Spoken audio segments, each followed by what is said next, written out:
Can you hear me? Yes. Okay, awesome. Thank you. Can you hear us? We can. Loud and clear. Good, good. Can you hear us? Good morning, LTAC. Fix that. Yeah, We'll be able to use that mic in a minute instead of my computer. I just unmuted, Oh, okay, so it's grabbing. it's going. Good morning, LTAC. We are getting our audio and visual set up. Can you all hear us? Chat off when we're done, because this is popping up way too much stuff. We can hear you. Wonderful. Oh, that's cool. That's a delay. Oh, wow. we're looking at it through the YouTube, yeah. Yeah. Oh, okay. That was. You guys should. Takes a minute to be good encode. Go. Can you take I'm our gonna do video? some stuff on the admin side at my Can you computer. take our video off? Or Video on? video on? Video off. Yeah, on. Thank you for reminding me. Thank Run away. you. All right, anything else before I walk away? I'm right across the hall. Be ready. Okay. Thank you. Who's the fastest? Good morning, everyone. We'll be starting shortly. Thanks for being here early. We heard a lot of mic testing. Everyone sounds great. Just making sure that we're coming through loud and clear as well. Excellent. Super, thank you. Cheryl down? Oh, Oh, instead of Van? with Van. Okay. With Van, okay. No, and Van's here too. Cam, Van and Cheryl. Van Cam.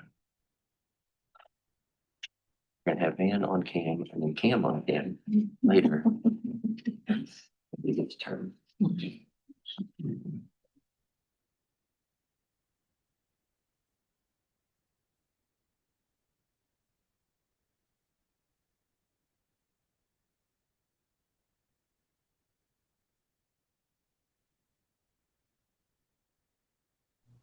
Yes, we can.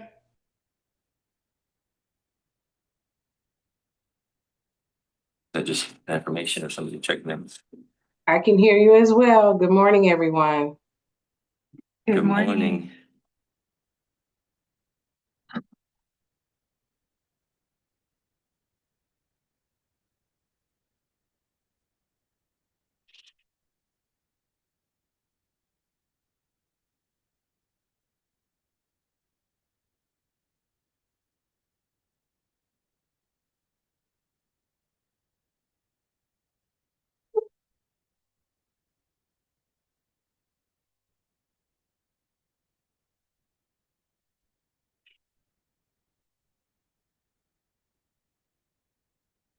Oh, Lillian Burke.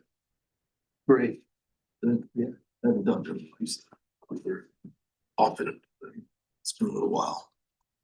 We just finished reporting our division will move under a new AVP instead of we're moving out from under. Monday. Oh, really? Yeah. Just, you know, they're telling us. I will.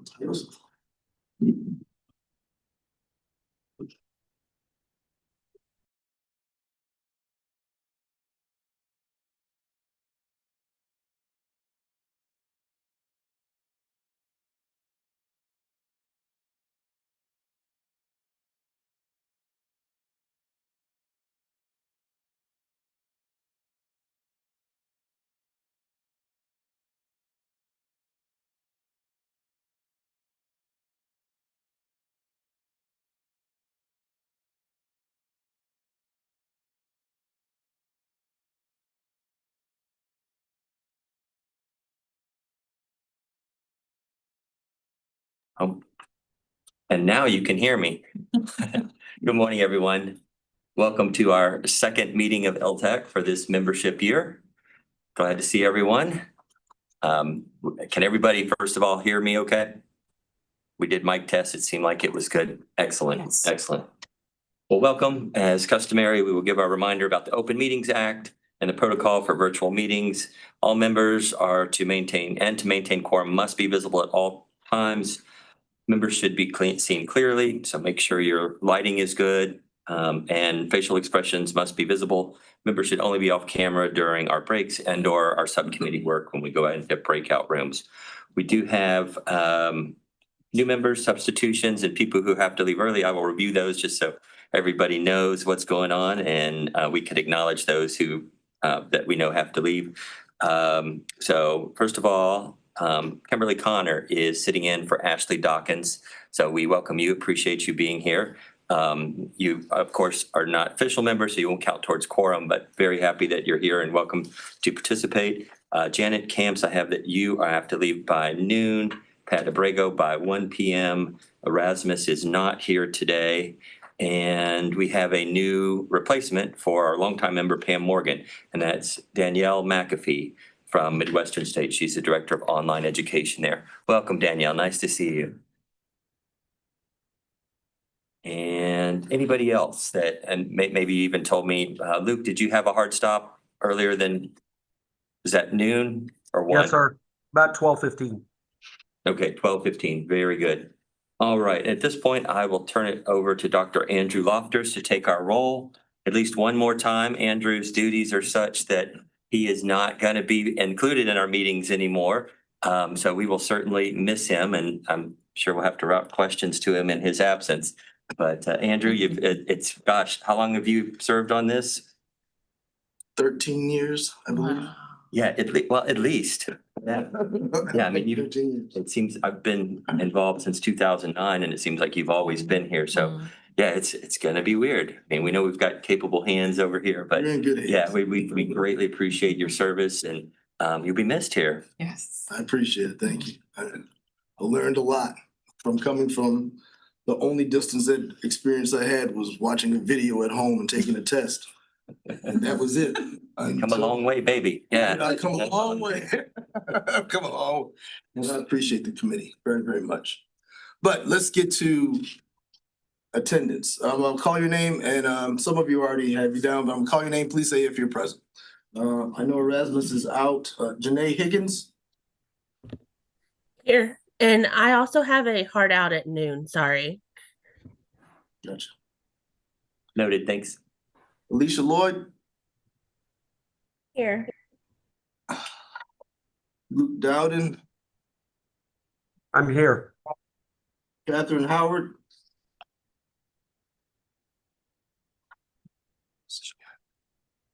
Come back to that. Tim Snyder. Here, good morning. Good morning. Oscar Hernandez.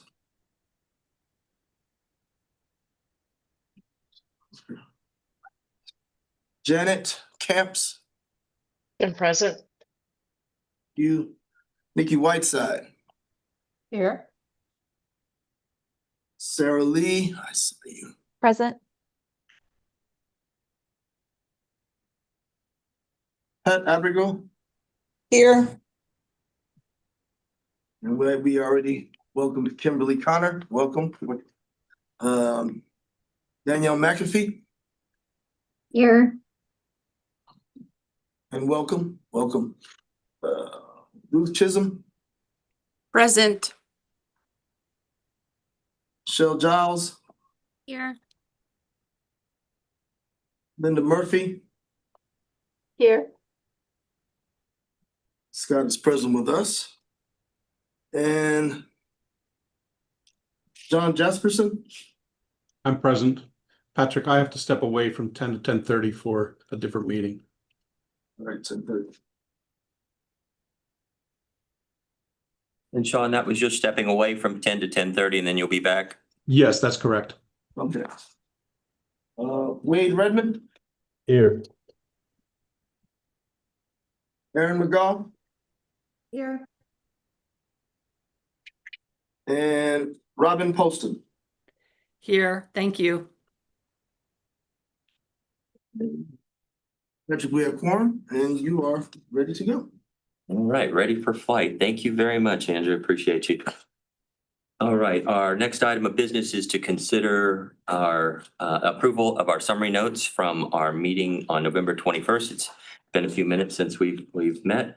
and then consider approval of those. So give you a second to reflect on those and ask you if there are any edits or questions or comments on our summary notes.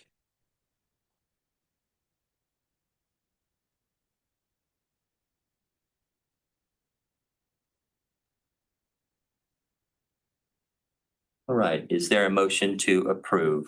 Patrick, I move approval of the summary notes. This is Sean. John? Sean, move to approve. Do we have a second? This is Second, Robin. Jenny I Pierce. second. Okay.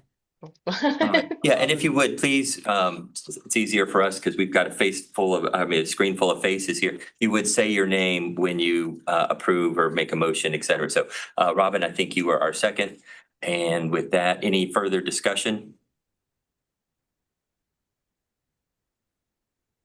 All right, by a show of hands, and probably raise them physically is easiest to keep them up. The motion to approve the summary notes of November 21st, 2025. And Andrew, if you would count for us. I have everyone unanimous. Thank you very much. Thank you very much. The motion carries, and we'll move on with our next item. We have a series of visitors with us, honored visitors.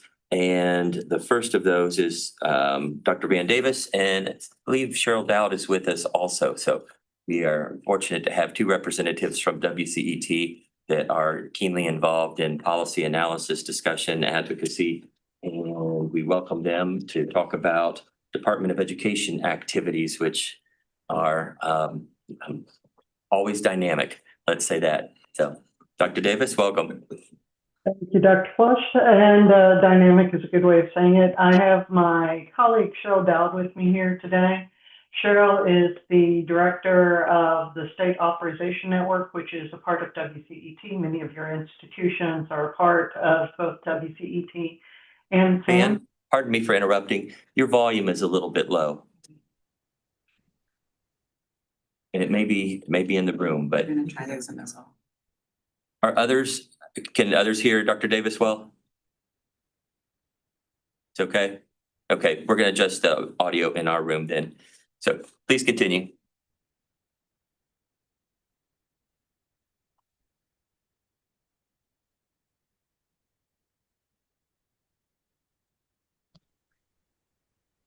Is that any better? Yes. All right. My apologies. Sometimes my hearing aids decide to cooperate, and some mornings they don't decide to cooperate. I was saying that I have with me Cheryl Dowd. She is the Senior Director of SAN, the State Authorization Network. SAN is a part of WCET, which focuses on reciprocity and federal regulatory affairs and compliance around things like reciprocity, professional licensure, and other compliance-related issues. And so Cheryl is joining me this morning. In the future, as I begin my move across country to Colorado, Cheryl and I will probably tag team in our presentations to LTAC. So there are really sort of three buckets of information that I want to make sure that you are aware of this morning. We will start with negotiated rulemaking and the Department of Education. I am sure that all of you have been following what's been going on with the RISE and the AHEAD committees. If you remember, RISE is the Reimagining and Improving Student Education. That is the negotiated rulemaking committee that focused on loan limits, especially around professional degrees. You remember that this comes out of the One Big Beautiful Bill Act, OB3.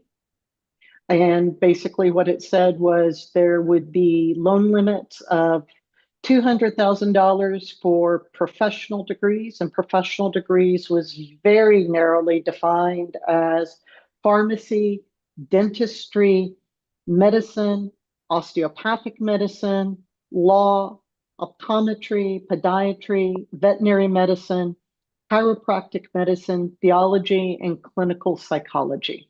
So those degrees would have a $200,000 loan limit. All other graduate degrees would have a $100,000 loan limit. There was considerable back and forth during that negotiated rulemaking around expanding what would be considered a professional degree. The department pushed back pretty heavily, saying that this was in statute now and that they did not have any discretion to allow for any other professional degree categories. I will say, much to everyone's surprise, the RISE committee reached consensus. You may remember that if a negotiated rulemaking committee reaches consensus, then that means that the department will move forward with those agreed upon regulations as the NPRM, the Notice of Proposed Rulemaking, which then is open for public comment. If the committee does not reach consensus, the department may move forward whatever regulations it wishes to move forward.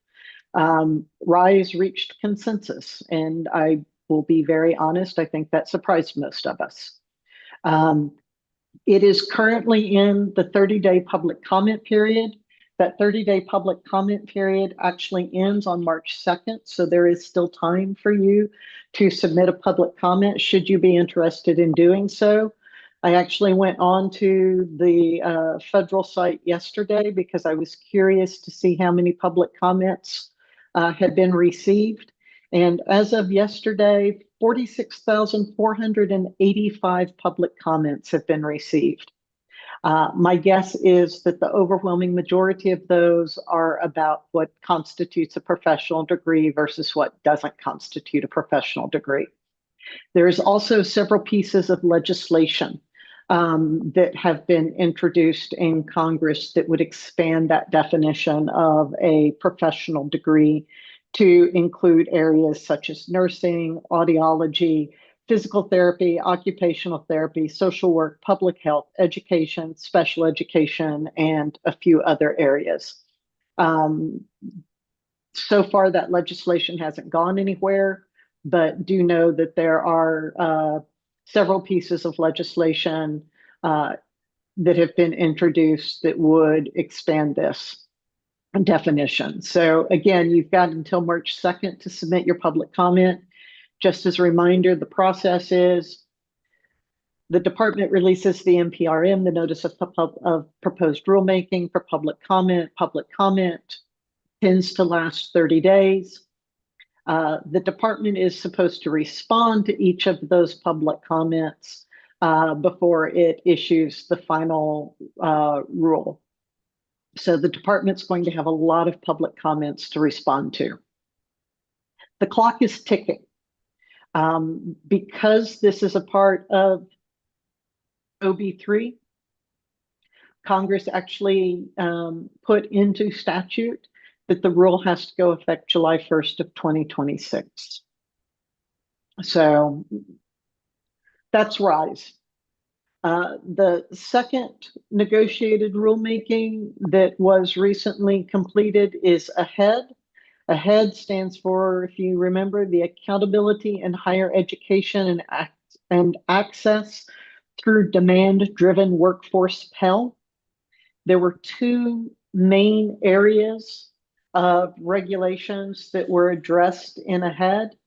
One has to do with workforce Pell. That is also short-term Pell. And you may remember the requirements for workforce Pell are, again, set forth in OB3. That means that we're looking at programs that are 8 to 15 weeks long, must be accredited, must be approved by the state, the governor's office, or the governor's designee, and aligned with high skill, high wage, or in-demand jobs. They must be recognized and a stackable credential, or if not stackable, then a single recognized credential. And they need to be stackable with 4 credit programs. And then 70% completion rate to be eligible within 150% time. This is the 70-70 rule that folks are talking about, 70% completion within 150% time, 70% job placement within 180 days. And then they have to be, and this is the language that the legislation uses, value added. And the way value added is determined is a complicated formula, but basically the earnings have to exceed the published tuition and fees. So median earnings minus 150% of the federal poverty line. So that's Workforce Pell. The other issue that AHEAD took up were accountability measures, colloquially called gainful employment for all. And there were two significant benchmarks that AHEAD took up. The first is baccalaureate programs. So in order to be eligible for federal loans, baccalaureate programs, the median graduate earnings of a baccalaureate program 4 years after completion has to be higher than that of the median average earning of a high school graduate in that region. And then for graduate degrees, the median graduate earnings 4 years after completion must be higher compared to baccalaureate graduates in the same CIP. And there's some minor variations of that take into account low numbers of graduates and things like that, but you get the idea. There's a big stick for programs that do not meet those criteria. If a program fails that earnings test 2 out of 3 consecutive years, then the program loses eligibility for federal student loans for at least 2 years. So we're looking at programmatic accountability metrics. There's another very big stick that is associated with these accountability metrics, and that has to do with losing Pell eligibility. So institutions, and I'm going to read this because I don't want to get it wrong. Institutions will lose Pell eligibility if half of their students are in a program that fails the earnings test, or more than half of the institutional aid is released for a program that fails the earnings test for 2 out of 3 of the last years. So one stick is the loss of eligibility for federal loans. And then there's another stick where institutions could lose eligibility for programs for Pell eligibility. So AHEAD also reached consensus, again, I think much to a lot of people's surprise. These proposed regulations have not been released for public comment yet. We are anticipating that they will be released after the RISE public comment period ends on March 2nd. So we think that the AHEAD NPRM will be released for public comment probably that first or second week of March. And we anticipate that it'll be a 30-day public comment period, since that seems to be what this Department of Education is doing. So you have that to look forward to. Again, because this came out of OB3, the date that it would go into effect would be July 1st, 2026, which means that Ed is going to have to do a very quick turnaround for the public comment period and responding to public comments and putting out final regulations. I don't think that AHEAD is going to see that NPRM will see nearly as many public comments as RISE, because they're not quite as controversial, although I do anticipate that there will be a number of public comments around the accountability metrics, particularly that last one around Pell eligibility, because that deviates a little bit from statute. And then the final proposed rulemaking is coming up. and that is AIM, which stands for Accreditation, Innovation, and Modernization. There will be 2 weeks of rulemaking associated with AIM, March 18th through the 22nd and April 13th through the 17th. Today is the last day to submit nominations for negotiators. So if you have a burning desire to be a negotiator, this is the last day for you to get your name in, or the name of a friend or enemy, depending upon how you feel about them. This one is likely to be spicy because it's going to be dealing with accreditation. Nicholas Kent, the department's undersecretary, has been very clear that the department is interested in significant changes to the role of accreditors. In fact, his exact words to accreditors at CHIA, the Council for Higher Education Accrediting Association, was you can either be at the table or be on the menu. This is likely going to be an interesting negotiated rulemaking. So that is forthcoming in March and April. This is not related to statute.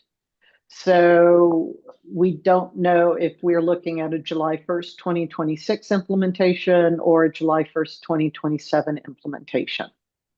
The department has also done one other thing this week related to accreditation. And that is, Ed released the other day a rule that allows for the fast tracking of recognition of new accreditors. So Ed has been very clear that they believe that accreditation needs to change significantly. And in their mind, that means opening this up to new accreditors and making it easier for institutions to change accreditors. So I think that we can anticipate that those are going to be issues that are going to be front and center for the AIM committee. And this is both institutional accreditation and programmatic accreditation. And this is related to an executive order last year around accreditation. And then the final action at Ed, which I'm sure you're all aware of, but just to remind you, is the department has also continued to transfer programs to other federal agencies. There were a number of programs that were recently transferred to Health and Human Services, Department of Labor, and Department of the Interior. So that process of Ed transitioning programs and responsibilities through interagency agreements to other federal departments is continuing. Just as a reminder, the Department of Education was created through Congressional Act. It takes a congressional act to close the Department of Education, but the Department of Education can begin to ramp down its authority by transitioning programs and staffs to other agencies through interagency agreements. So that's what's going on in Washington, D.C. right now. It's a lot. I would urge you to pay attention to WCET's blog Frontiers, where we write, and by we, I actually mean Cheryl Dowd, writes extensively on what's going on in the regulatory sphere. And then for those of you who are at institutions that are members of WCET or members of SAN, we also put out a monthly policy update. And I will try to answer any questions that you might have. Van, thank you very much. First of all, I wondered if you could speak on the accessibility regulation that is going into effect very soon. And it doesn't just affect learning technologies, online education, but our institutions broadly. So if you are at a public institution that is, unless you're considered a small public institution, and most of you are not going to be considered small public institutions, or unless you're considered to be part of a specific special municipal district, which might impact some community colleges, but that really is going to need to have some conversations with your legal counsel about that. The Department of Justice has Title II regulations, ADA accessibility regulations that are going into effect at the end of April. Basically, what that means is that you're going to need to be in compliance with WCAG 2.1 AA standards. And there are very, very few exemptions to that. That is a huge lift. There was some thought that the Department of Justice might delay implementation of those standards. They've missed any deadlines to do that. So we fully anticipate that the department that those standards, those new regulations will go into effect at the end of April. I would remind you of two things. One is that I've heard a number of institutions say, you know, we're aiming at 90% or 85% compliance or 95% compliance. Those are admirable goals. However, the way the regulations are written, you're either in compliance at 100% or not in compliance. So I would just remind you of that. Having said that, I would be surprised if anyone is going to be at 100% compliance at the end of April. I think what's important, though, is that you be able to show that you are making headway towards being in compliance and that you have an action plan in place so that if for some reason justice decides to rule that you're in noncompliance, or what is probably more likely, you are sued for not being in compliance, you will be able to say, look, we are doing our best and we are making headway, and here is what we're doing to make headway. We anticipate that that will help you should you have a finding of noncompliance against you. But that is coming down the pike. Yep, absolutely. Luke, you had a question? Good morning, Dr. Davis. Good to see you. Can you speak to that last comment? I share your understanding that suit may be the way that things come to an institution, but different than maybe past years where it may have come directly from a federal department. It's your assessment, right? This would be driven at the individual level, student learner level. Is that what you're thinking? You may have clarified and I just It missed. is. No, that's exactly what we're thinking, Luke, is that it may not come from a federal agency, but it could be coming from the individual learner. Would Office of Civil Rights still be involved? And is it still in the Department of Ed or has it been moved? Cheryl, is OCR still in ed? It is, isn't it? Last I looked. So to answer your question, Patrick, OCR in ed, no, because these are Department of Justice regulations. These are not Department of Education regulations. These are Department of Justice. Title II lives in justice. Gotcha. But OCR often has dealt with accessibility issues in the past, correct? Correct. They have. We had thought that the Department of Education was going to adopt similar regulations as the Department of Justice. That likely would have happened had Vice President Harris won the election. The Department of Education has not shown an interest right now in adopting similar regulations as Department of Justice.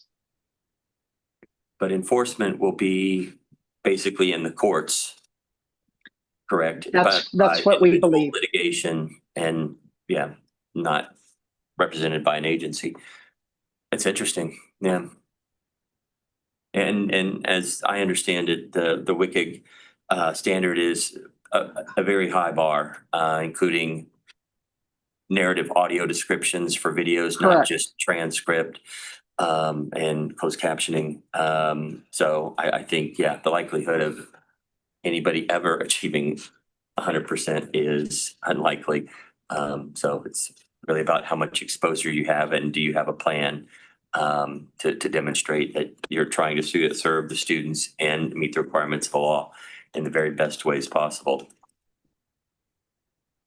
Sean and then Luke. What's that? Sean and then Luke. Sean and then Luke again.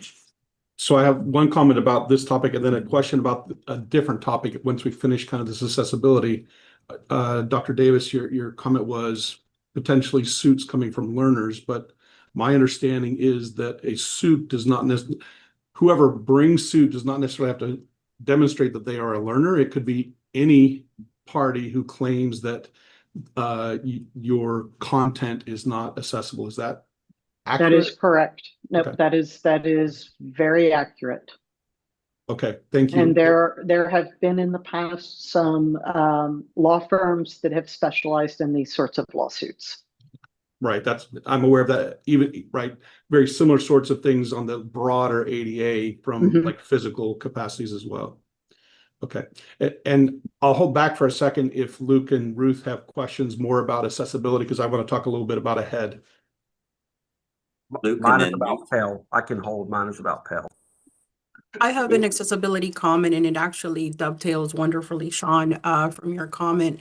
And that's that something that I have been hearing is that special interest groups are proactively reaching out to learners and to families, and they are, basically saying, hey, if your university's webpage or content is not accessible, give us a call. And so that, there's a little undercurrent of that going on. So yes, while it's primarily our audience that we think about, right? Prospective students, current students, our faculty, staff, parents, alumni, donors, they're not operating entirely on their own. They're getting some, stimulation of interest there from civil rights groups and law firms. thank you, Ruth. Sean, you want to pick up with the ahead and then Sure. with Pell? Sure, thanks.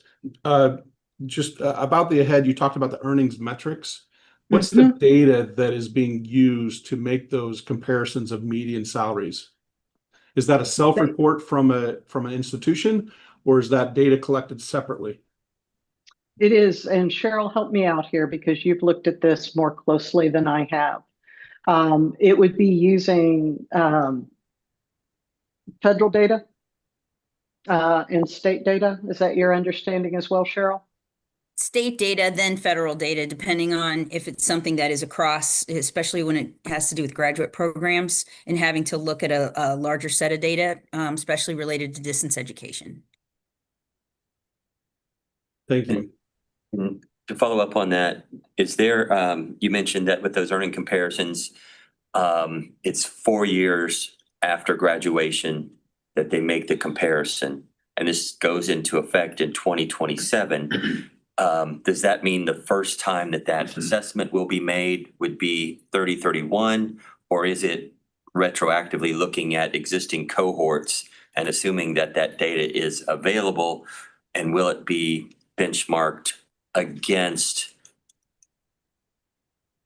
the current now versus what it would have been for, and is there a cutoff point going back? Is it only graduates as of, I guess, summer and beyond? So if the bill takes effect July 1st? Goes into effect July 1st, 2026. Cheryl, help me out here. We would be looking at the first group would be almost immediately, right? But they have contingencies based on your sample. So, and that's going to be bit in regulation. That's not in statute. So that's still being in development. So I am looking forward to when the NPRM comes out to see how they're structuring that. And that is something that we can address because that's not the statute part in terms of the timing. So we're still That's still being worked out, but it is in the consensus language does have the various contingency structures for years and how to be able to have your sample size. But We it can could be follow up based, on that. We can follow up on that, Van. I can Yeah. give them a structure and send that on. but Let's do it that. sounds like that could be based upon students who graduated 4 years ago, effectively. And that was my question. Is it going to be looking at a 2022 cohort graduating in 2026 and that 4-year mark? Or I'm sorry, graduating in 2022 and 2026 is that 4-year mark for the comparison. Are we going to be looking at the 22 cohort and then subsequent cohorts? Let us dig into the consensus language, Patrick, Sure. and get back to y'all. That was one of the more complex pieces of negotiation there. And again, we don't know what the proposed regulations are yet. We can only speak to what the consensus language was. But let us dig into the consensus language, and we'll send that over to Gwen so that she can share it out with the committee. Much appreciated. And Luke, I think you were next.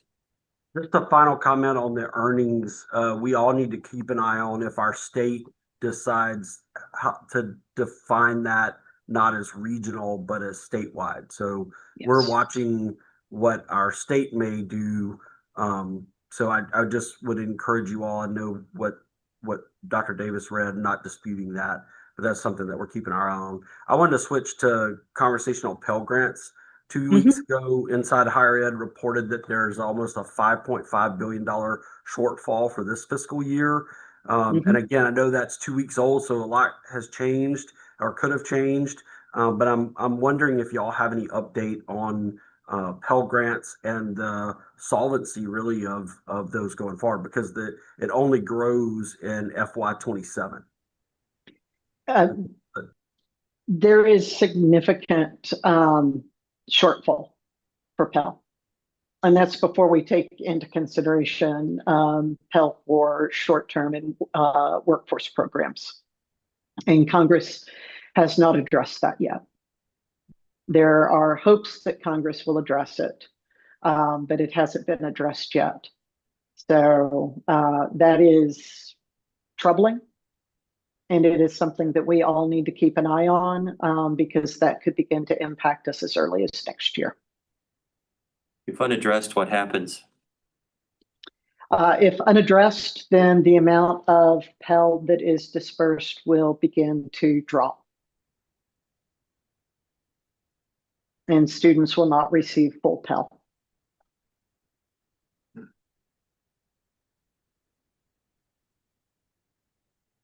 Well, thank you for responding to all our questions as well. Before we let you go, just wanted to give everybody one last chance if you had any questions or comments for Van and Cheryl. And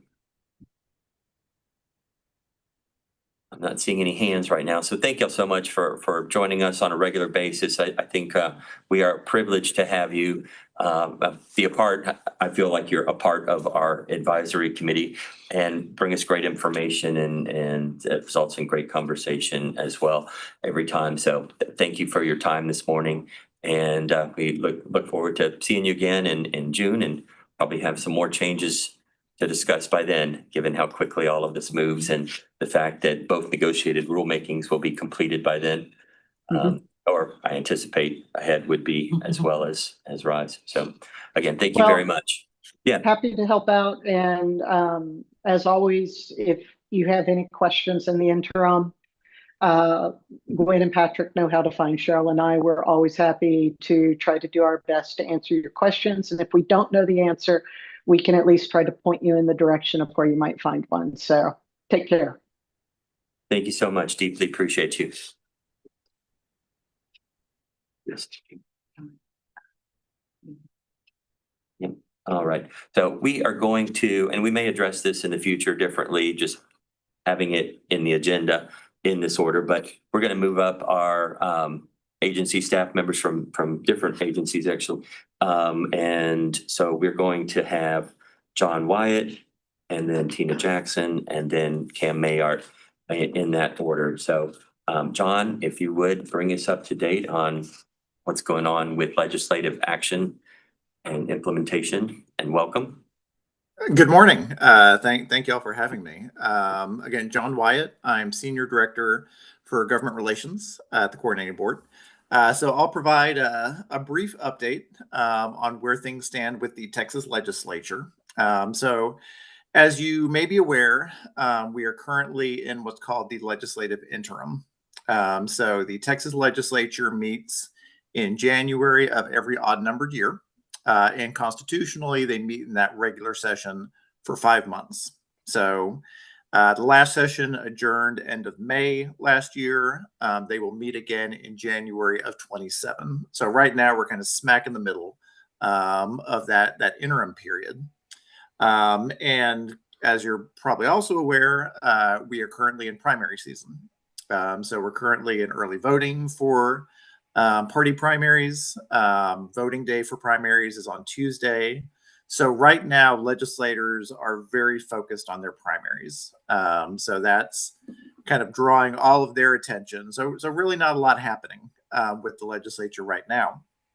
However, after those primaries, very quickly, they're likely to pivot to their interim committee work. During the interim, the lieutenant governor and the speaker of the House will issue what are called interim charges. And those are directions to their chambers committees to look into specific topics. So they will charge each committee with, it can really vary, but usually maybe somewhere from 5 to 10 interim charges to answer specific questions, to look into specific issues, and to report back to the legislature. So the lieutenant governor has actually issued an initial set of interim charges. None of them pertain to higher education. He is almost certainly going to issue further interim charges. And then the speaker has not yet issued anything either, but we do expect very soon we will actually see those interim charges. And interim charges are important because they're telling you what legislative leadership is focused on in terms of the upcoming session. So if something makes it as an interim charge, it's very likely that there is going to be some action taken by the legislature on that issue. So really, it's your preview of what kind of the big issues might be coming up in the session. So once those charges are issued, the committees will convene interim hearings. So the House Higher Education Committee, the Senate Education Committee will meet over the course of, usually it's the late spring through the summer, to have hearings on those charges. And at those hearings, they are going to take testimony from parties that have information or perspective to contribute. They're going to collect information, data. We're very often involved in providing data to the committees on these topics. And they're also going to have conversations among themselves about what their perspective is. You know, what do they see as the challenges related to this charge? What do they see as potential remedies or actions that the legislature can take related to these charges? And they'll have all that conversation. And then at the end of the hearing process, each committee will issue its interim report. And that report will be a summary of the testimony that was taken, what they heard, what the conversation was, and then importantly, if the committees have any recommendations to the legislature for action. So usually those reports will come out in the fall, and at that point we're almost to session. Early November is when pre-filing begins, and that's when legislators can first introduce bills that they want to have considered during the legislative session. So session comes up a lot quicker than sometimes we think it will. So we're, in terms of the agency, we are continuing to serve that role as a partner, an advocate, and a resource for policymakers on higher education, answering questions, providing information and data, making sure we're in a posture to provide the committees and members of the legislature with the information that they need to make the best decisions possible when it comes to higher education. So again, that's very briefly where we are. I'm happy to answer any questions or any more conversation. Thank you, John. Sounds like the calm before the storm right now. The eye of the hurricane. That's how I think. Right, in between. Yeah, it's they meet on odd numbered years for a reason. It's odd. At least that's how I remember. And when is the earliest that calendaring for the legislative session begins? Is it after January 1, or does that happen late fall, early winter already? I'm sorry. Could you repeat the question? Calendaring. What's the earliest that calendaring can begin when they take those proposed rules or laws and begin to calendar them out? Because oftentimes things don't make it because they don't get calendared, right? Yep. It's so the legislative session works on it's really is like a clockwork. They will convene in early January. I want to say January 14th. And they have until the deadline is usually late March or April for a bill to have its initial hearing in a committee. And so the calendar, if you don't meet each step of the process by the given date, your bill dies. So, March, April, it has to have a hearing. It has to have passed its first chamber by, I think it's usually early May. And so there's a whole set of these deadlines. I don't know them offhand. And then at the end of May, anything that has not finally passed and gone to the governor's desk is dead.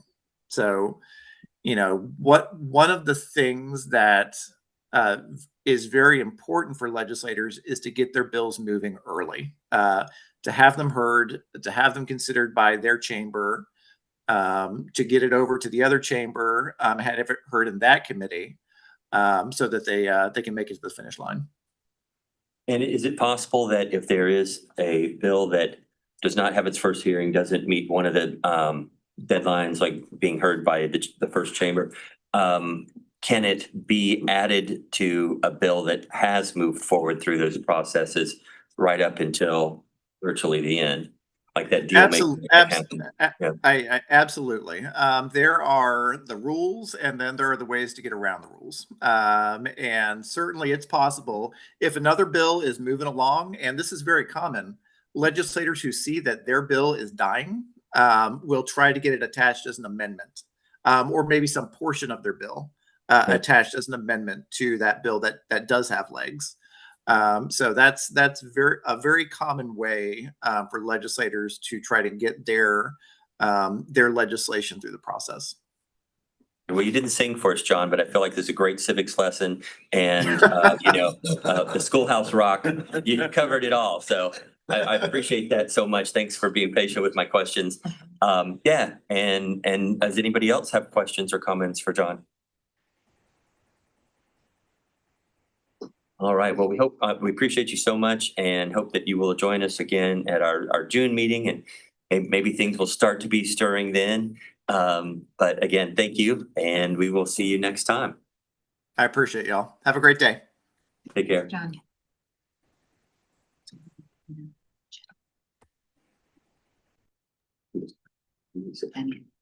Good morning.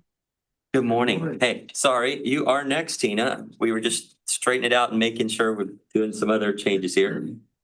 So wanted to welcome you, and you're going to tell us what's been going on with workforce education. Dr. Tina Marie Jackson, Assistant Commissioner of Workforce Education. Welcome. Thank you so much again for having me, colleagues. It's always a joy to see all of you. So we've had a lot of fun things going on in workforce education. I'm going to start out with the fact that TAC, the Texas Association of Career and Technical Educators Conference, will take place here in Dallas, March 25th through the 27th. And our coordinating board team has 6 sessions. So we'd love to have you all join us. We're excited about that. and being there again this year to provide guidance on some of the great work that we're doing across the state, and definitely wanted to share that with you. Also, the Texas Opportunity High School Diploma Program is continuing to grow with its enrollment, and across the 5 institutions that we currently have with the program, we have seen implementation cohort sizes in the range of 16 to 28 students at each institution.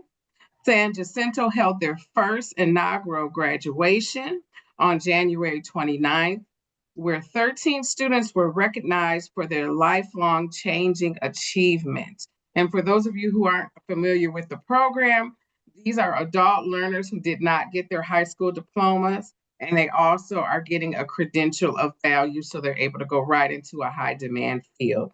So it was exciting to see that we had our first graduation from that group. We also had an advisory committee that took place in November, and that went very well as we had colleagues from across the state get together and really share about their recommendations for things that these students should be studying, and then also expectations about outcomes and performance and assessment. So we're excited about that group. We have 7 advisory board members who were approved for that particular initiative. So that's great work. As far as the Perkins program, we will begin in May to go through the cycle for our basic grant funding. And at that time, we're going to also have our leadership program available, where institutions can apply for funding in 3 categories: emerging and current high demand credentials, recruitment and retention of CTE educators, and post-secondary work in that area. And then also prison education, preparing for reentry. So those are the 3 areas that we're really going to be seeking institutions for leadership grants, where they can talk about the work that they're engaged in and how we could scale that across the state of Texas. And then also with the TRUE program, Texas Reskilling and Upskilling, we are going to be doing round 2 of our design and planning grant, and that will be opening in April. And from that piece, we also have OER considerations for the design and planning as a piece of the RFA, excuse me. And so we're excited about that. And you will hear more about that because, of course, an announcement will be made.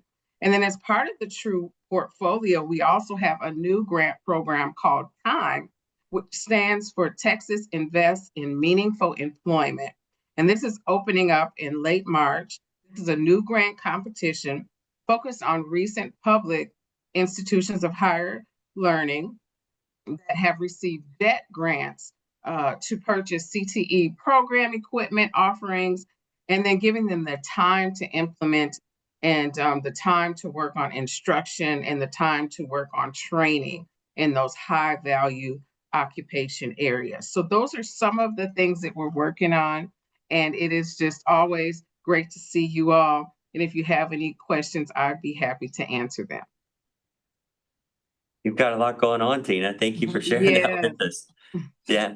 Questions from the committee?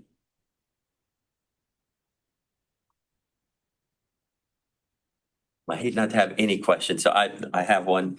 Did somebody raise their hand? Yeah. Luke, great. How's it going, Dr. Jackson? Good to see you. Can you restate what you shared about the grant before time? My sound glitched. You were talking about the TRUE grants. No problem. So it's the TRUE Pathway Design and Planning Grant. And so the second round of that grant will open in April. And we'd love to have you all apply. The RFA will include a mention of OER considerations. So if you're interested in adding things to a TRUE grant around that area, we'd love to see that. And we are also focusing again on high value occupational pathways that lead to our, really right into those demand areas, colleagues. So more to come on that front, but we will definitely send out an announcement. Thank you. Thanks. Any other questions or comments? I just wondered briefly, Dr. Jackson, what you're most proud of from the last year, because I mean, y'all have hit the ground running and been doing a lot, or what you are most excited about in the coming year. And I know it's like picking among your children for a favorite, but. So I am a practitioner at heart, colleagues. I come from the ranks of really the trenches as a higher education professional. And so what gives me the most joy is knowing that the TRUE program and the Perkins Leadership Program have provided lots of opportunities for students. And so the more we can do that, the better. We've done that with TRUE over the past 5 years now. So I'm very proud of that. And then most recently, we've made lots of changes to our Perkins Leadership funding and added a piece for our prison education work, which to me is something that is near to my heart, to be able to help those students to re-enter their respective communities and get those high demand credentials so they can go right to work as well. So it's just been really a joy working with all of you. I can't pick one, but I will say that it really has been the connections to the colleagues like yourself and going out into the field and seeing you all and seeing what differences the funding is making that really keeps me, as we go through challenging times, that keeps me in the work. Thank you. The work that you're doing is incredibly meaningful. So thank you. And here's to your continued success. Thank you so much. Have a great weekend, everyone. And you too.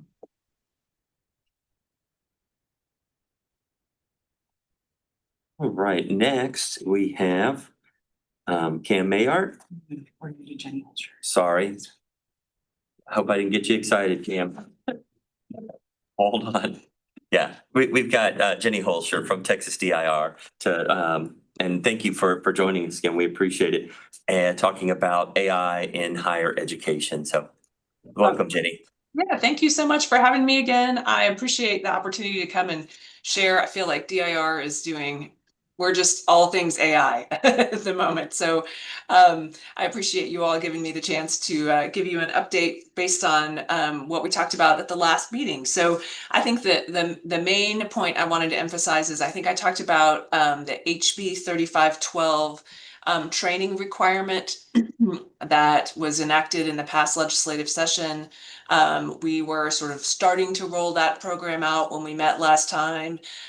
We now have our AI Public Sector Advisory Board that's been appointed. They approved the training requirements for that. And the great news is we do have those training requirements are on our website, and we have started receiving submissions from vendors and governmental entities, and I believe we've received some from institutions of higher education, training programs that are getting certified. And so we have 13 that have been already certified, and those should go up on our website either today or early next week. And we're continuing to receive those programs, reviewing them and certifying them. So this is going for this year. This will be done on a rolling basis. As programs come in, we'll review them and certify them. After this year, we'll have it'll operate more like the cybersecurity program has operated in the past, where there's a window of time when entities can submit their training programs, we'll review them, and then those will be approved for the year. So, but for right now, whenever those training programs are ready, we'll accept them and review them and certify them. So those, you can look for those up on our website. I sent Gwen the link, and she'll share that with you all. So that's really the big, well, the first piece of big news. And are there any questions about that before I go on to some of our other activities? Who are those requirements for? Wow, what is the umbrella for which that training is required? So it's basically the same people that have to take the cybersecurity training. It's actually in the same statute. It was added to the cybersecurity training statute. So, and then, that statute is now moved over to Texas Cyber Command, but the statute looks the same. So DIR will still be managing the AI training program. The Texas Cyber Command will take over that cybersecurity program. But to the extent that you have employees that have to take the cyber training, those same employees will need to be taking the AI training. And when does that go into effect? That So the training, the law went into effect on September 1st. The training is an annual training requirement. So we're recommending that those trainings be taken sometime before the end of this fiscal year. Thank you very much. Other questions on this topic? All right, seeing none, you can go ahead and continue. Okay, all right, and then the other big news is that our DIR board did adopt the AI rules that DIR promulgated. Those were adopted yesterday by our board. So Senate Bill 1964 required DIR to establish a Texas AI system code of ethics and minimum standards for heightened scrutiny AI. And so we promulgated proposed rules that were in the Texas Register back in November. We, had those opened up for public comment.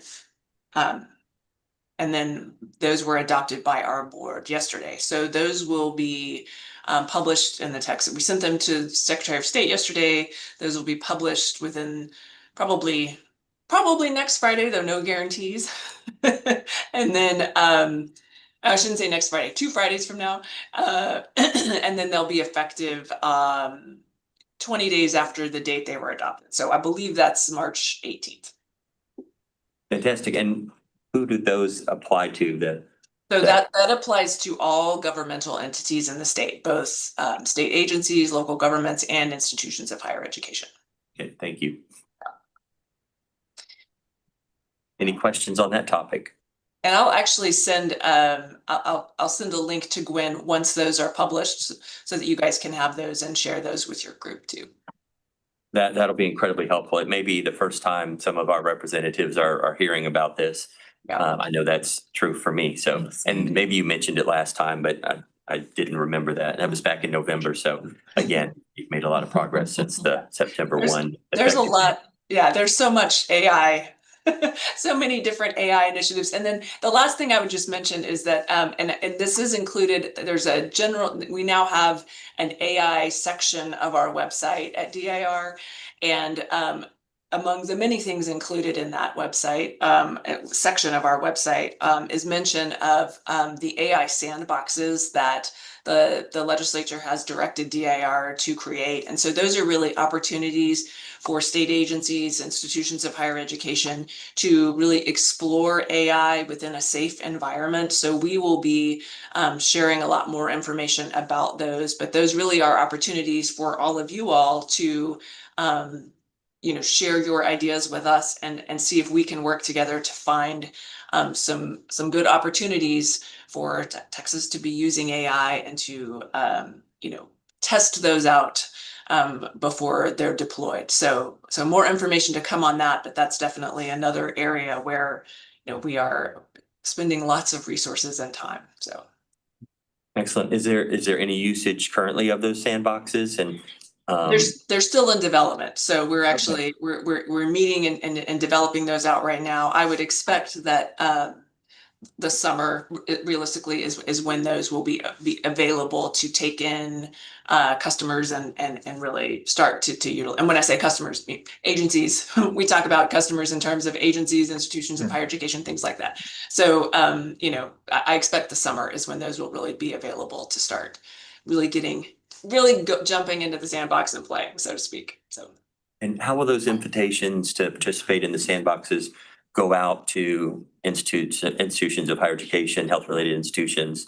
That's a great question. So they will probably go through the IRMs initially, information resource managers. Will also be sharing all of that information on the AI user group. So I believe last time we talked about this, DIR has a very robust, active AI user group. It has over 900 members now, and we'll share that information there as well, just to make sure everyone is aware. And then there will be contact information and forums through that entities can complete to participate in those programs. Fantastic, thank you. Yeah. Other questions on that topic? All right, Jenny? Thank you all so much for having me, and definitely reach out if we can help with any questions. All right, thank you. I didn't know if you had other topics or not, but thank you for covering all of those. We appreciate having you here so much. Hope you'll join us again at our June meeting. You bet. And, Thank you. have a great weekend. Thank All you. right, you too. Bye-bye. Bye now. Hi, Cam. Thank you for being so patient. Glad to have you with us as always. Would love to hear what's going on with NC Sarah, if there's anything new coming down the pike or has occurred since our last meeting in November. So welcome. Thank you. Thank you for inviting me to update your committee on Sarah. Can you all hear me okay? Yes. Okay, great. It's always a pleasure to join you, and your topics today have been fascinating, so I've enjoyed listening to them. For any of you that don't know me, I'm the Sarah SPE for Texas. So if you have any questions regarding Sarah or your institution's participation, please contact me. I'm also the vice chair, and as of this morning, temporarily the acting chair for the NC Sarah Board of Directors. So that was something new this morning. Yeah. Not congratulations. Hopefully it's And only condolences, of temporary. course. I wanted to start by giving you a preview of the Texas Sarah Forum for this year that I am planning for June 18th, 2026. This year, I am going to do the forum as a virtual Zoom event. This was done for two reasons. First, participants won't need to travel. And second, more people will have the opportunity to attend the virtual event since there will be no travel and this time no limit on the number of registrants from an institution. I hated to limit it to one or two people from each Sarah participating institution. So keep a lookout for the invitation. I may send out a save the date email fairly soon, but I'm hoping to have the invitations and registration information out by probably mid-March to early April. It will be all day. The morning will cover Sarah basics and updates, and then the afternoon will take a deeper dive into specific topics such as catastrophic event policy, elements required by Sarah, and thank you to all of you who have submitted your disaster plans and catastrophic events policies. I appreciate that so that I can review them and see if there's anything that I really need to highlight. Also, best practices for student complaint links. And then in the afternoon with the deeper dives, I am very pleased to have Chris Mall from Higher Education Licensure Pros present on professional licensure. He is going to have a 90-minute interactive session in the afternoon. I believe he is also presenting at SAN, if you're a SAN member, next month, I believe it is. But he will be a great help, and I think that will be a really valuable session for anyone who wants to jump in on that. The virtual event is hopefully will allow participants to join any or all sessions, depending on your interest or need for certain information. And so I am going to strive to keep us right on schedule for that virtual meeting so that anyone who wants to join for just a specific session will know about when to log in to listen to that session. And of course, LTAC members and the coordinating board distance learning staff will be invited to attend as well. As I said, I'm hoping to have that agenda and registration link out in the next 4 to 6 weeks, I would say. Cam, will that be recorded as well? So people who can't attend can, I know it would lack the interactive portion with Chris, but yeah. Right. We will definitely have the slides that I always post. As I was listening to the accessibility requirements, I started thinking, I don't know about posting a live recording, how we would ensure that we make that accessible. I will take that under advisement and think about that, but we will definitely have the slides for sure. Any other questions on the forum before I move on? Okay. NC Sarah is in the midst of updating its strategic plan. And I'm sure some of you participated in institutional surveys last year, so thank you for that. Recommendations included modernizing digital tools and submission systems, and ensuring that NC Sarah continues to have a voice in the benefits of distance learning. If any of you struggle with which application to complete or any weird formatting on the application templates, be assured that NC Sarah is trying to limit application changes to once a year to refine to make the format easier to use.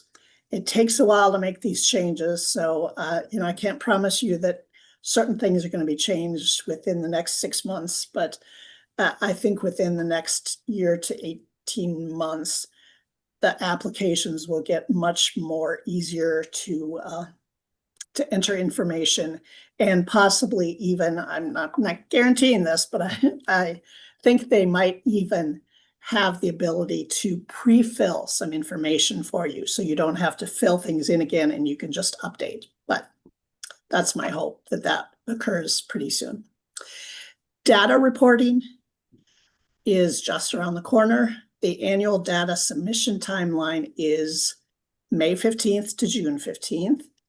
And the 2026 NC Sarah Data Reporting Handbook for Institutions is already on the NC Sarah website.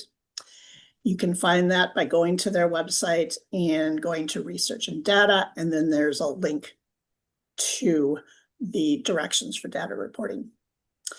NC Sarah staff is also very good at answering questions about quirky situations that your institution might have, such as I know there was a recent one on whether to report field-based learning placements in foreign countries. And the answer was no, you do not have to do that. There will also be a Sarah data reporting webinar on March 18th. If you're a Sarah participating institution, I think you probably already received an email with that information, but if not, you can always go to the NC Sarah website and register for that. I also wanted to highlight some other important dates regarding policy modifications. We're in the middle of receiving policy modification proposals. The first comment period is March 10th to April 9th. If you are interested and you want to see the proposed policy modifications or even submit a comment, you can do so under the policy tab on the NC Sarah website. And the end result will be policy modifications going to the NC Sarah board in October 2026. I know that was a lot of information, and whether you're a policy wonk or not, you can take that and under advisement. The NC Sarah staff will host a webinar on Sarah policy manual updates for 2026 on May 27th. And then finally, this does not affect public IHEs, but in case anyone on here is from a private institution, private institutions can now submit their latest composite scores if they have their audit firm or another certified independent accountant calculate it for them based on the latest audited financials. That helps to get more up-to-date information because, as you might know, the Department of Ed is not always speedy on publishing these. If a private institution is submitting based on their audit statement, I will need documentation, not just listing the CPA or the audit firm and the score. I know that doesn't affect a lot of you, but I just wanted to put that out there. If you have any questions, you can always email me. Happy to answer any questions on Sarah. Are there any questions right now that I can answer? Thank you, Cam. I think you were going to speak earlier, Luke. I don't know if you still had a question or comment. No, you're good. All right, thank you. Anybody else have questions or comments? All right. Cam, Thank thank you so you. very much. And again, we appreciate your service to us as Thank you. Texas Sarah members, but also your service on the board and now chair. So maybe you get to pass For that a torch time. quickly. Maybe, yeah, right. Yeah. Maybe it sits well, you know, and you get to wear the crown a little bit. But Well, in any maybe. case, thank you for representing our interests and making sure we know what's going on. You're welcome. Have a good day, everyone. You too. Enjoy your weekend. Bye now. Thank you. All right, I think we're back to normal order, whatever that means, but I'm gonna mess with it again, just to keep y'all on your toes. So I think we would be going back to agenda item 5, which is a discussion of adapting to innovation executive summary. There was I didn't get back with Gwen in time for her to circulate this yesterday or earlier in the week. So she sent it out this morning to everybody. So check your inboxes for the Adapting to Innovation Executive Summary. What I'd like to do is have you guys read that and give you some time with it, 5-10 minutes to just read it through once. We're going to discuss it and the prioritization process for that recommendation. But then after that discussion, we will do a poll early next week to have you rank your top 3 and pick your top 3 and then rank them 1, 2, and 3 for what we should recommend. And then we'll tabulate those results, give it back to the committee, see if it makes sense what we would recommend to the agency as our top priorities out of those 8 items. So with that in mind, check your inboxes when we break. And if you don't have it, let Gwen know and she can email it to you. I don't know if there's anybody that, I don't know if Danielle has it, for example. She wouldn't, well, we're not going to vote anyway. It's just discussion. Great. So we're going to do that and we're going to take that break after we do item number 8. Item number 7, which is discussion of institutional plans for distance education review. And that is Dr. Main and Dr. Dowden. Good morning. The IPDE subcommittee has been very busy as usual since this process started about a year ago. I'm pleased to report that 5 institutions have, these were the initial submissions that we received back in December of 24. They have received their approval letters for their IPDE submission. So this concludes our first round from beginning to end, as we also streamline processes for the receipt and review and notifications for our institutions who are up for their IPDE renewals. So 5 institutions have fully completed that process. We have 4 institutions who are somewhere in the review process right now with our IPDE or operations subcommittee. Looking out on the horizon, we have 9 institutions that we expect to receive IPDE submissions from in June, so June 11th. And then we have 3 institutions on the horizon for December 2026. We'll be sending out their reminder notification letters the beginning of March. Last update, just process-wise, we've been working internally to create a better review process for our reviewers. We look to be testing that with a couple of internal LTAC members on our operations committee. We'll test that process over the next couple of months, well before we receive those 9 June submissions, hoping to get that new process for review in place at the beginning of the summer. Any questions for me about process or status or look ahead with institutional review? Great. All right, Dr. Dowden, did you have anything to add? a We report? have 3 colleges that had resubmitted that are under review for today in our subcommittee meeting. We have one that we completed a full review on yesterday and did the negotiation amongst the committee. I just really want to thank the engagement of the committee, Patrick, especially our long-term members, Kat Howard and Linda Murphy. They've just been exceptional. We welcomed in yesterday Sarah Lee and Ruth Chisholm. Certainly very glad to have them back on LTAC. And so you see the number of reviews we have this year. Definitely could use 1 or 2 more members on the operations subcommittee.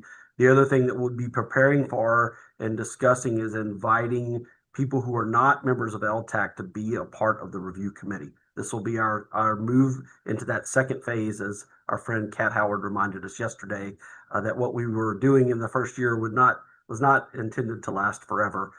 So definitely moving into phase 2, which is really exciting for all of the work that people had done to set this process up. So I would say that. And then I don't know if we're going to bring the AI agenda item back up after the break, but if we do, Patrick, I have an announcement connected to that agenda item, and we moved before I could raise my hand. But I'm certainly happy to wait for the break after the break. Yeah, absolutely. Absolutely. So do you want to entertain that appeal now for additional members, or do it during your breakout group, or just any time between now and when those if we can, before just planting the seed for our newer members, and then before we move into our breakouts, we can manage it then. Yeah, and I mean, it's a lot of work, but I think y'all have honed it down to where it's manageable now, but still with the number that we have coming in, it is a lot. Can you give us a brief description of what kind of time commitment you would expect for new members joining that committee? It's hard to put a time on it. It varies by review. It varies by the type of submission. So we've seen a range of submissions that are highly sophisticated to those that require a little bit more time to search for evidence or understand the narrative. So it's really hard, Patrick, to put a time on it. I would say this, we get really great support from THECB staff. THECB staff are essential, especially Dr. Main, in helping us with this work. I'm just glad that's on public record, but we could not do this without their partnership. They do make the process a lot easier, and as you heard Dr. Main say, even more opportunities to streamline. Excellent, excellent. And just to help with your appeal, if Linda or Kat or anybody who has served in that capacity with IPDE review, if you want to do how yes, it's work, but what you have benefited from being involved in that process, either connecting with colleagues or learning about the different plans that you review.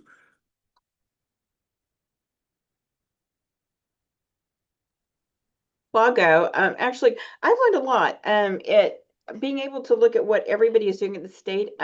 So our institutions have so many great ideas. So you really get exposed to all of that, and it's wonderful. And then the committee itself, I like the collegiality of the whole thing.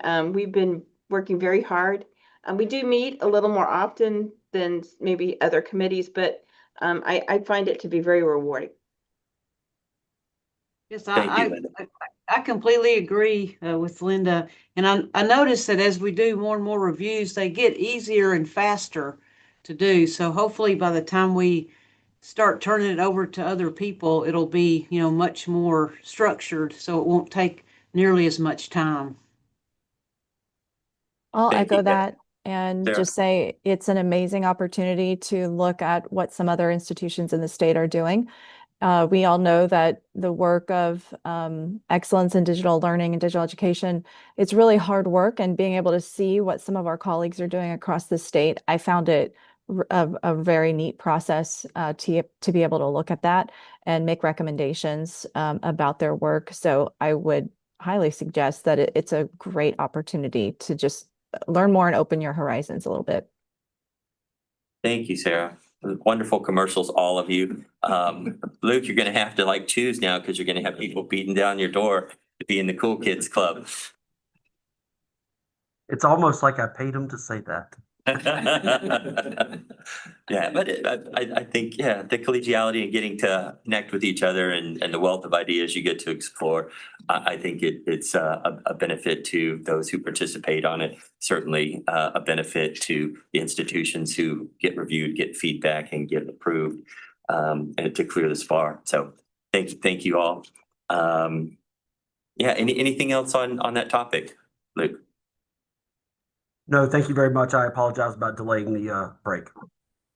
No worries. And then I would still say that I've been a missing in action part of the committee. However, Luke makes it very easy to spend the extra time because he makes sure to send the reminders, send the calendar appointments so that while you're working on your university job, he still gives you this clarity of this is due, time to review this. So he definitely makes it easy to work through the process. So don't look at it as this harder work. He makes it easy. He is a good project manager. Yes, he is. And a good change management expert. And I know it's part of working with a good team and having expectations met by Dr. Main and the team here, and then people being able to get their stuff in and follow deadlines. So just a great example of teamwork. Yeah. So thank you all who have served and continue to serve. All right, so as mentioned, we are going to take a 10-minute break. And during that time, of course, refresh yourselves. And if you would read through the Adapting to Innovation Executive Summary, in particular, paying attention to those recommendations, because that's really what we're going to have a deep discussion about in preparation to prioritize those next week with an online poll. So if we could go ahead and put our slide up, and we'll be on a 10-minute break till, let's see, what time is it? 10:27. So 10:37, we will reconvene. Thank you.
All right, welcome back, everybody.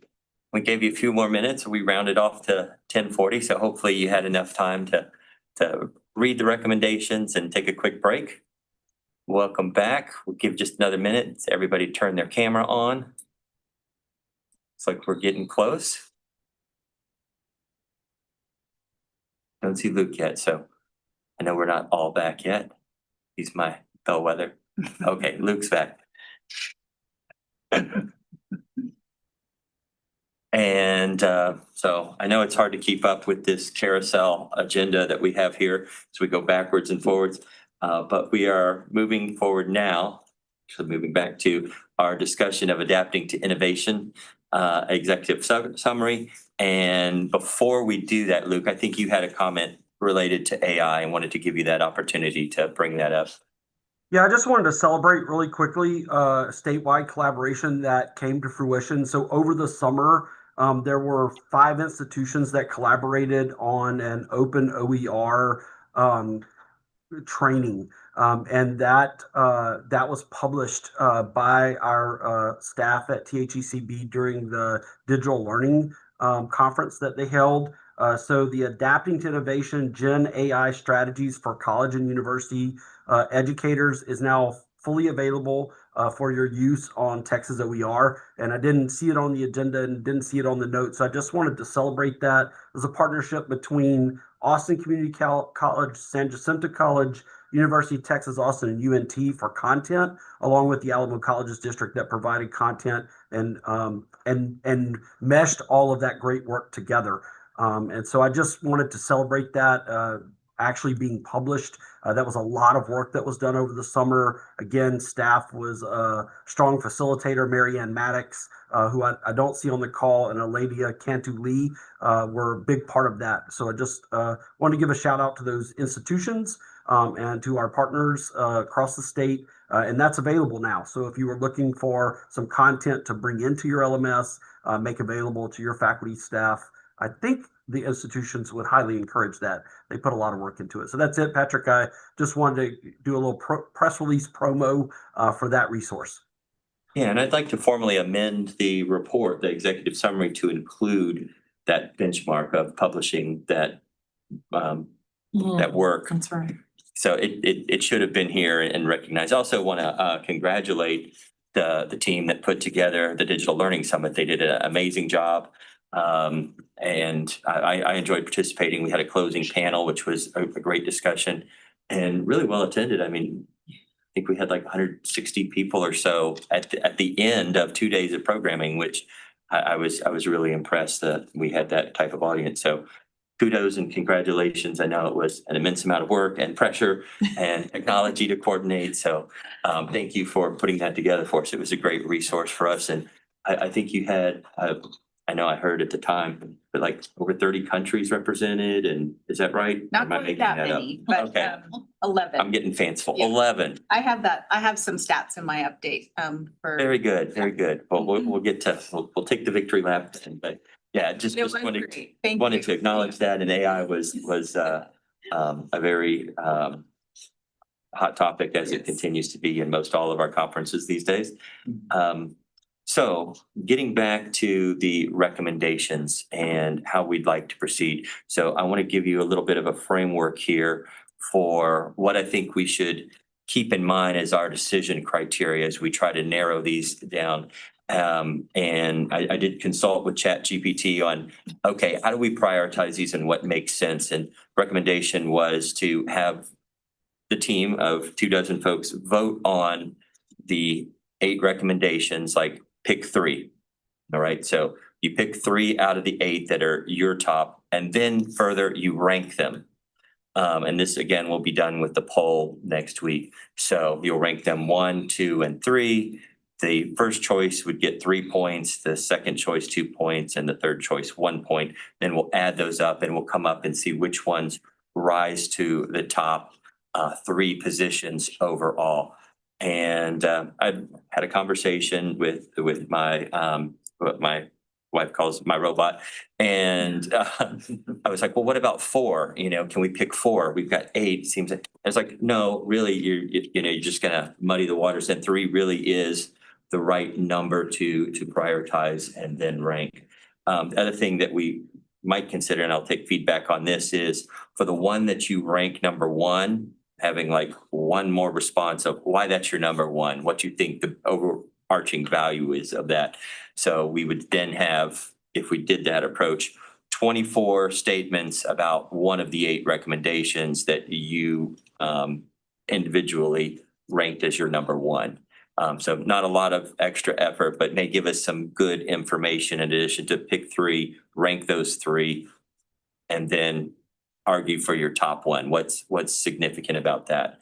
As we go into these discussions, I think there are probably 3 criteria, and maybe you have others too that are salient, but that we should consider in that prioritization in our heads. So one is, what is the statewide value? How do we get the most bang for the buck? What is the benefit across different sectors? The second would be feasibility. Is it possible? What's the cost? What's the complexity of realizing what that recommendation is in its fullest? And then finally, leverage. What can we build on that already exists? Infrastructure like OER Texas and DL Texas, events that are already upcoming that are planned by the coordinating board or by individual institutions. I know Ruth has a robust summit that they host every year that is fantastic. And, are there things that we could leverage in terms of programming that we contribute or participate in there? So, and then when we do the poll, I'll put these 3 criteria again there with those explanations so you can have them as mind as you make those rankings. I'm not going to ask you to rank each one based on those 3 factors, but it's how you should think about filtering to your top 3 and then ranking them. So statewide value, feasibility, and what else can we leverage? Are there any other criteria you think that would be helpful for us to consider as we review and discuss these recommendations? No? Okay, well, fantastic.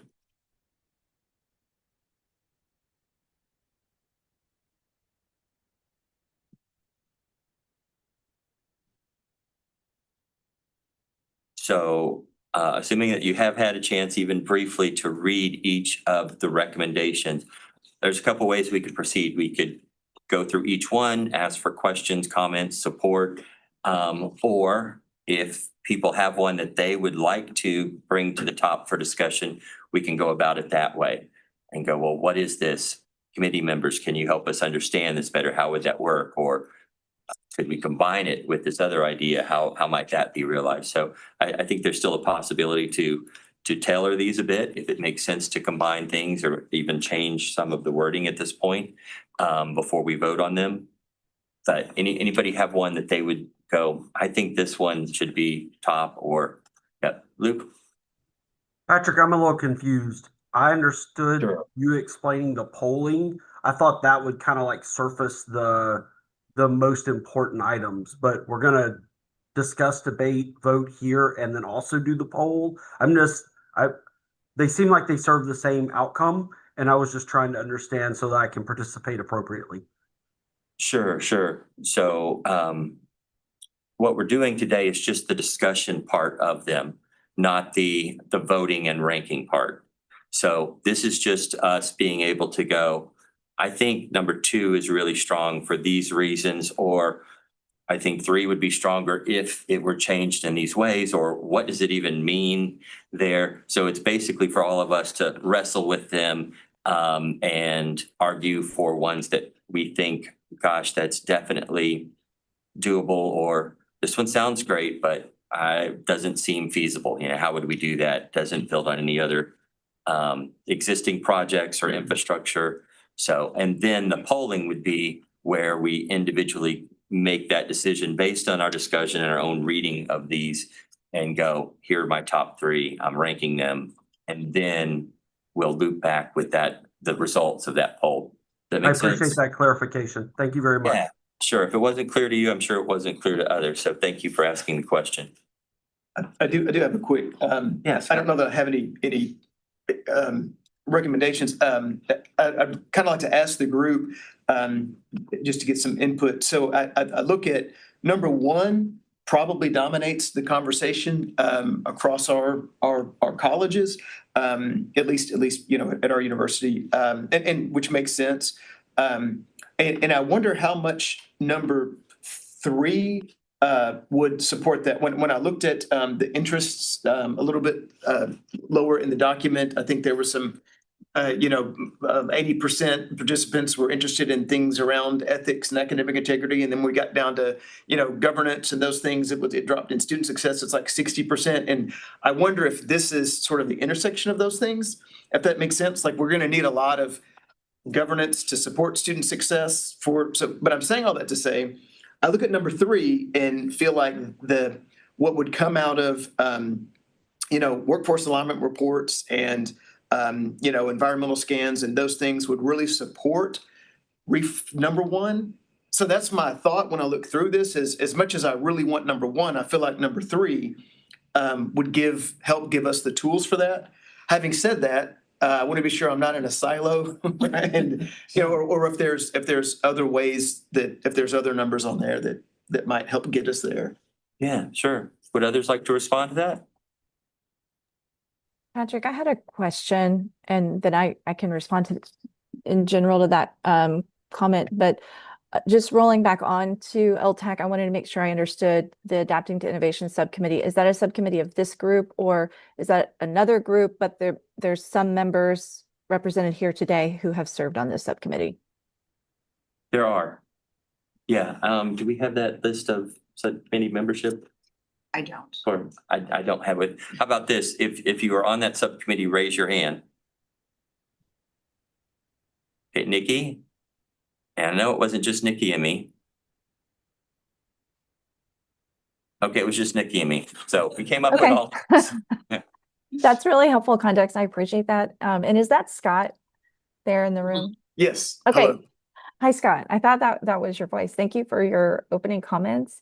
I'll say that number 1, certainly in my context, that's where a lot of the conversation is with faculty right now. So when I'm looking at this document, that's a piece that I think would really help a lot of our institutions. It would really help if there's additional guidance. It would help our administrators as we're working with faculty on different ideas, if there was just additional conversation around that. I also really want to advocate for number 2, digital literacy and AI literacy. In my mind, this is something that the state could really, really help with. As we're doing that at our individual institutions, there's only so much that we can really do. But if there was state level guidance on this in some new ways, I think that would be very beneficial.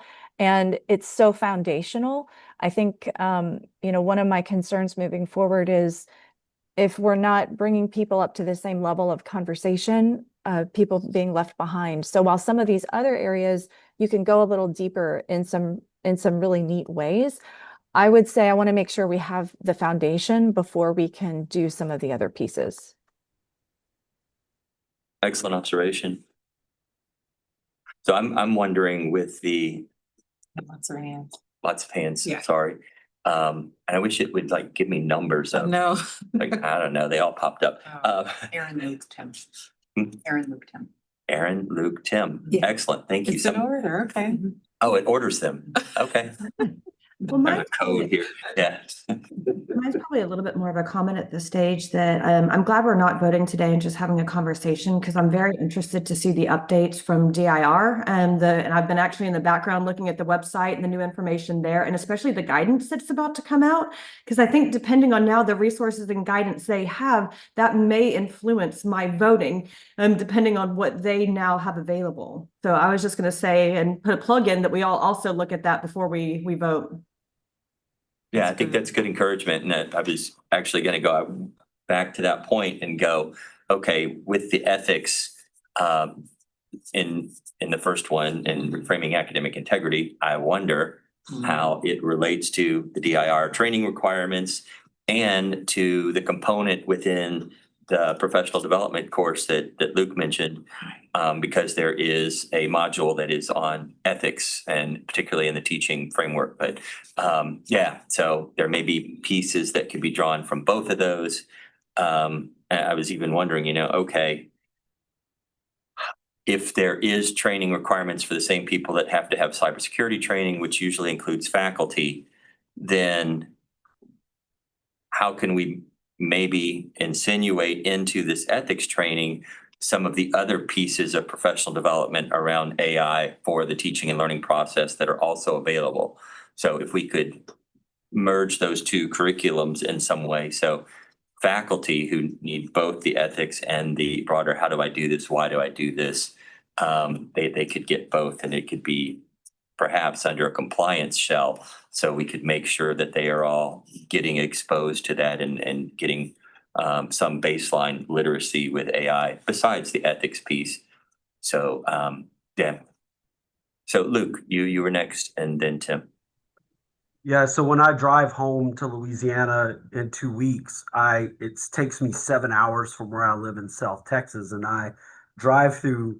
I wave to Ruth and Nikki as I pass Houston, and then I get into the backwoods of East Texas. And so the rural institutions in Texas are near and dear to my heart because I still drive on a dirt road to get to my house where I grew up. And number 5, just is really important to me, Patrick. AI is an expensive endeavor. And the more we can partner together, especially with our rural institutions in Texas to save money, to recognize economies of scale, I think it's important. And you know what, we've got a lot of friends that hold similar positions, do work that we do, show up every day because they love students and giving them access. And I feel really strong about number 5, and the state being a facilitator of those collaborations. We heard, from Dr. Jackson earlier, but I just think there's more we can do, and maybe partnering with DIR. The sandboxes especially excite me, but what happens after the sandbox? And that's the conversation I want us to have. And I would just say this, like, right, we're in this group, we're thinking about our institutions, but we have to think beyond, especially for our rules that aren't big like us. And a lot of us are big institutions. So anyway, that's just something I wanted to share with the group. Thank you, Luke. Appreciate that. Tim? Well, I'm going to end up echoing both Sarah and Luke. I think all of these are worthwhile topics and deserve exploration. However, 2 is absolutely critical. Everybody needs to be aware and be functional and literate with AI. And 1 is almost integral to that exploration because, without the 2 connected together in higher education, we're struggling. And then as Luke said, 5, now, he touched on an aspect that is intriguing and really important, actually, the kind of shared leverage that we have amongst the state institutions in terms of purchasing power, et cetera. But also, it's such a vast topic and so dynamic and changing almost hourly. I think having that shared community to kind of explore together, so we're not all kind of doing this on our own, would be extremely valuable. Thank you, Tim. Appreciate that. We're going to go to Ruth next, but before we do, just wanted to ask this question. So we have this content now that has been developed through this collaboration of institutions. It's available in the repository. How are we disseminating it and letting people wherever, rural institutions know that this is available to them? I don't recall that we had a communication plan around, okay, we've created this and we're going to announce it at the Digital Learning Summit, but how else are we putting it in people's faces so that they know it's available to them for free? It's a benefit. And I don't have the answer to that, but I think it's something that regardless of which of these we choose, it probably has a role in helping meet the needs around AI and adapting to innovation. So just wanted to put that out there. Ruth? Yeah, so and I'm glad you brought that up, Patrick, because I think that's giving me a little bit of pause, when I come to the third selection here for myself. But basically, I think the reframing academic integrity, even though that might change with some DIR guidance, I still think that that should remain our highest priority. It is the highest, like shared risk amongst the institutions right now. And I think that there are a lot of institutions that are already taking actions, towards academic integrity and enabling an AI environment, but they're doing it either in isolation or they're doing it ad hoc because, that's not a criticism. That's just a description of kind of where we find ourselves, but it's yielding inconsistent results. And as Luke shared, institutions with fewer resources maybe, don't have as much access as other institutions. And so I think for me, one of the markers of deciding where to go first is looking at that sense of urgency. And I think that reframing academic integrity, number one, is really the most urgent one for me. Also because if we don't address it, I think it continues to delay that level of institutional confusion that some of us are hearing about. So I would definitely vote for that as number one. And then I would vote number two, AI and digital literacy, because I don't think that we can talk about academic integrity if we don't, like meaningfully without understanding the literacy part of it. And so having a common language, I think can improve our overall outcomes. Literacy is basically going to enable, I think, coordination among us and the institutions. And so where I'm struggling a little bit is between 5, strengthening ecosystem collaboration, and 7, resource management. And I'll tell you why, because much to Luke's point, when I read entry number 5, strengthen ecosystem collaboration and capacity building, I think specifically about those smaller institutions, right? I think specifically about the critical role that the coordinating board can play in facilitating structured partnerships that can be intentional about including those other institutions. So I love that part of the recommendation because I think it holds promise and it's practical and it's ready. It's something that we need now. But I also recognize that change management, which is number 7, is also critical. Much of what the report reveals to us is that the bottleneck seems to be sort of the people side of things. We know that there's a psychology to change and transitions that is often overlooked, right, in our organizations. And so I think change management is important from the people side of things, but also because resource change management, as we evaluate technology, to me, that has become one of the hardest, I think, points of consideration at Sam Houston State University is how do we reevaluate our academic technologies and our technology stack in light of AI, right? And some guidance on that, some change management and organizational readiness techniques, I think would be very, very helpful. So I'm teetering, on my third selection. I could be convinced either way by way smarter people than me in the room, but that's kind of where I think I'm landing right now.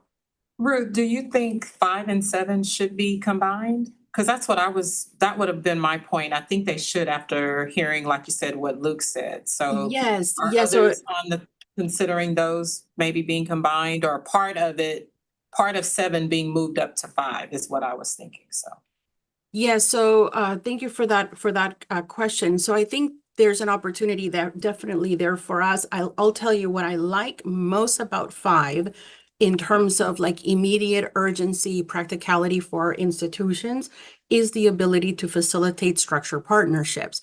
I feel like somewhere down the line, we can have structured partnerships with industry leaders and other state agencies, but I almost feel like the first structured partnership we should pursue are those amongst the institutions so that we can benefit from the collective shared resources, right, that are available so that we can get that information out to our smaller campuses. So if I could pick these apart, I would say that I would borrow from 5 the facilitated structured partnerships among higher education institutions. And then when we set those up, those can provide the opportunities for us to have conversations on things like change management, right? Those could be opportunities, right, where we disseminate information about what's going on in a way that allows the coordinating board, and it allows us to become that thought leader. It provides a mechanism for us to, get ideas for white papers and to come up with guidance and recommendation to build up the research that eventually will feed into number 4, which is establishing a dynamic repository of best practices. I feel like all of those would be offshoots of us basically coming together as an institution through facilitated, coordinated collaboration. So yes, Darlene, if I could take some stuff apart, right, I would pick out the facilitated structured partnerships, specifically starting with our institutions first, even before we think about, partnering with industry. Thank you. Healthy discussion. Yeah, very good. Yeah. Janet? Thank you, Patrick. Well said, Ruth. Thank you. I like your analysis and synthesis.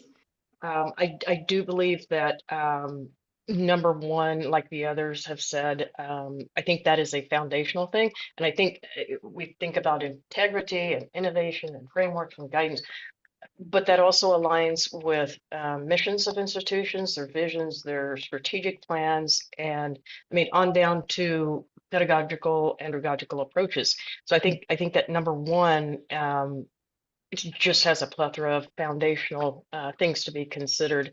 And I think once that happens, similar, Sarah, to what you said, number two, advancing AI and digital literacy across stakeholders, that competency does have to be there, and it has to be there in amongst the leaders, and more than just being nominally competent. That there's got to be some other some advanced work amongst the stakeholders, and I think the coordinating board this has a it just fulfills a great leadership role.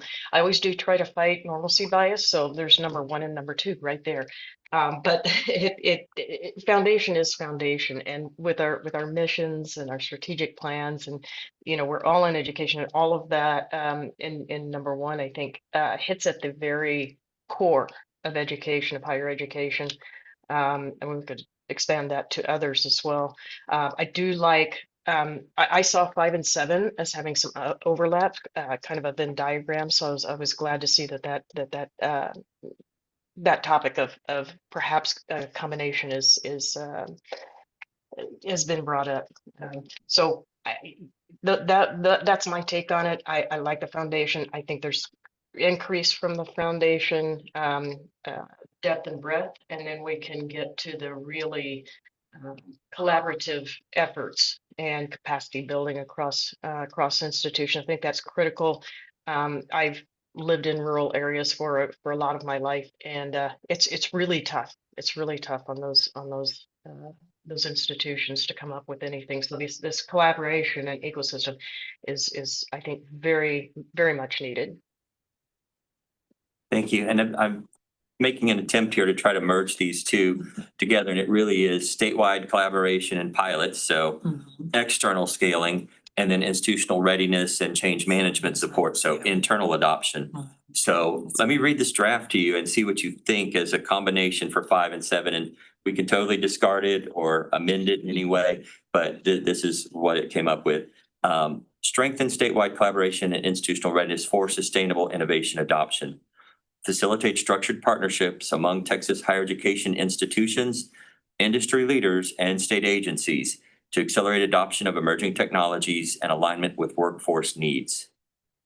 Pair these collaborations with institutional investment in change management and organizational readiness by developing statewide guidance, tools, maybe training requirements for DIR, and resource strategies that help institutions build internal expertise and digital transformation.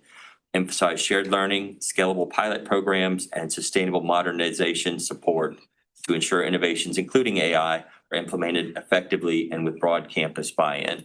And it really is kind of like what the charge was for the Adapting to Innovation Committee, was to help with individual development investment, but also then scalable opportunities through collaboration between institutions and other partners like employers and state agencies.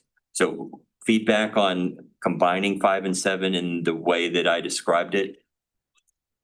Does it make it too broad? Do we lose something there? Is it doable? Does it meet those criteria? Is it feasible? Does it leverage other things? Does it reach the broadest popular sector? I think it probably does. So if comfortable with. I felt like it captured what Ruth was saying. That's what I felt like, some of the stuff she was saying. Did it capture that, Ruth? Is there anything that you would tweak in there to make it more on target? I think it captures it quite well. And I think that it provides, sort of like you mentioned, an external structure that we could set in place along with that internal capacity building for the organizations. And I think there is a level of specificity there to what the deliverables would be, while at the same time kind of being broad enough for us to, really grow that in the direction as the needs change. So personally, I like it. I love it. All right, I am going to email it to Dr. Main right now so that we have that somewhere other than just in my chat. Yeah, and while I'm doing that, Sean, if you would go ahead, you are the next.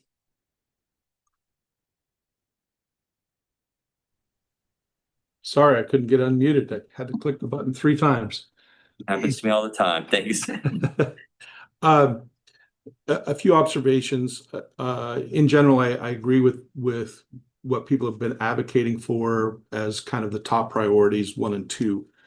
I have a little bit of issue with the terminology used in topic 1. I think academic integrity is the behavior of acting honestly and responsibly and ethically. And I don't think we need to reframe that general behavior. What we need to reframe is how we assess academic integrity, or well, actually, maybe more so. Maybe we need to back up, and what we're talking about is how do we teach, assess, and maintain academic integrity in the context of using these innovations. I also have a little bit of, while AI is a hot topic right now and it has significantly impacted things, there will be other innovation, right? So the topic of the larger context is this is about innovation, not necessarily just AI. Right. So I have a little bit of discomfort as it gets zeroed in on one thing, even though I believe it has a large impact. I also really fundamentally support the idea of AI literacy, but I think something that's missing through all these recommendations is what happens beyond AI literacy. So once I've learned to spell AI, how does that impact me, right?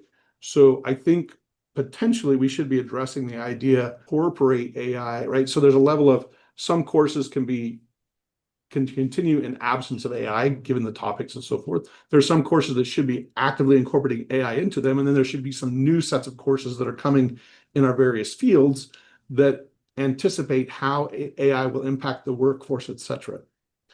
Some of that could be represented, I think, in 4. We haven't really talked about 4. I like the idea of some repository. Some of it could be under change management, but I think underlying all this should be some conversations of how do we take these new innovations and then translate it back into the day-to-day work that we do. That's one. How do we translate that into the day-to-day work that as we teach, i.e. our curricula, our interactions with students, so that when students graduate or finish their education in our various institutions, they can say, yes, not only am I literate about AI, I can spell it, but I also know how to apply AI in my day-to-day work, how to apply AI in my day-to-day life, et cetera. And I'm not sure. I was looking, well, could it fit here? Could it fit there? I think yes. And maybe that's what I'm advocating is we identify one or more of those where we say specifically we have to look at kind of beyond just being literate about one of those items. Yeah, that I don't really have a question. I mean, that's just some of my observations about the items. I like 1, 2. I like the conversations we've had about 5 and 7. I think we could potentially have more conversation about 4, but I'll leave it from that standpoint. Thank you. Very good observations. I mean, I talk about AI implementation with strangers. I listen to a lot of podcasts on it. I know I've mentioned the podcast Your Undivided Attention before multiple times in this forum. I had the opportunity to listen to 4 more of the more recent ones on my drive down. It's really a great opportunity for me to get that professional development in. And one of the things I'd like to bring here is there was a recent study from the Brookings Institute looking at AI exposed jobs. And, we've been in this a couple years. How is that actually manifesting? And the report was that broadly, we're not really seeing it make a big difference in unemployment, transition to jobs. But when we look at different age groups and demographics, it is seeming to disordinately impact new graduates and young adults. So when you zoom in on that, yes, that there is, it is showing up there. But then, things happen after you listen to the podcast overnight.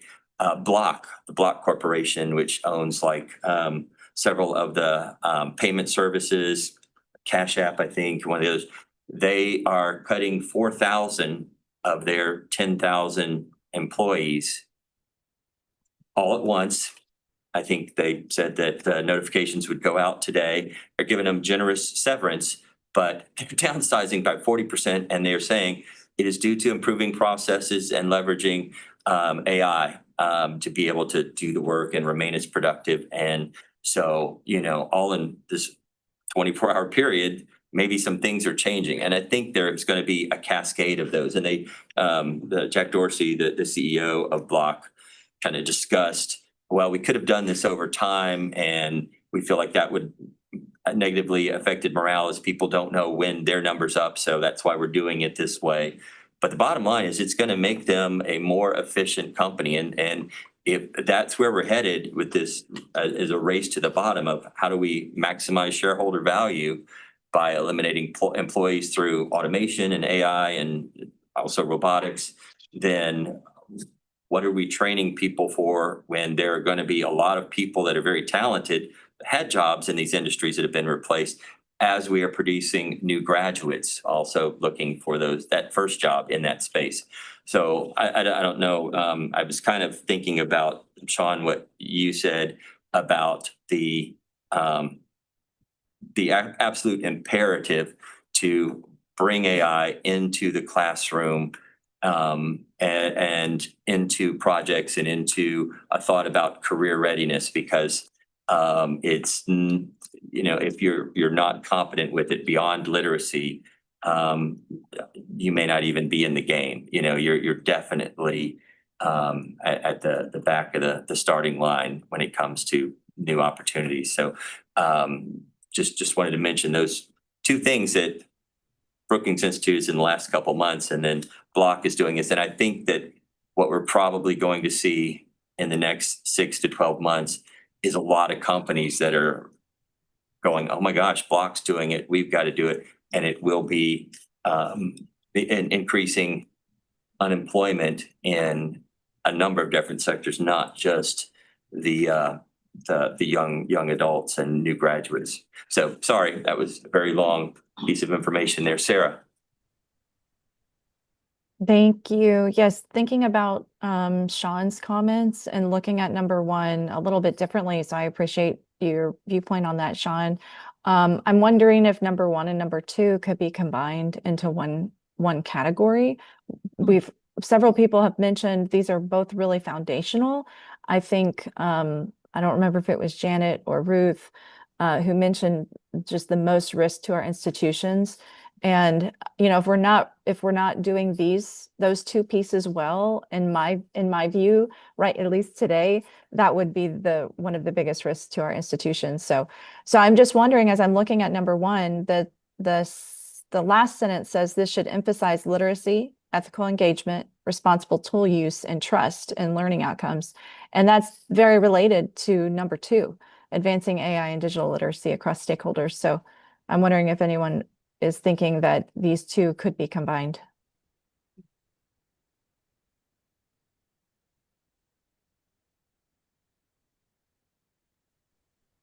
I think that makes a lot of sense, Sarah.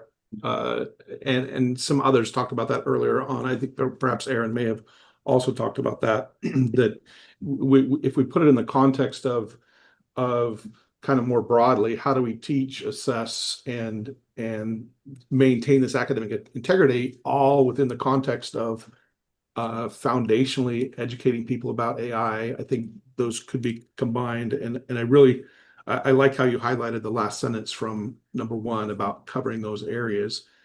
That all, right, if you will, all those areas should be part of any foundational AI literacy course that I think should be content, and which leads to support for why they could be combined.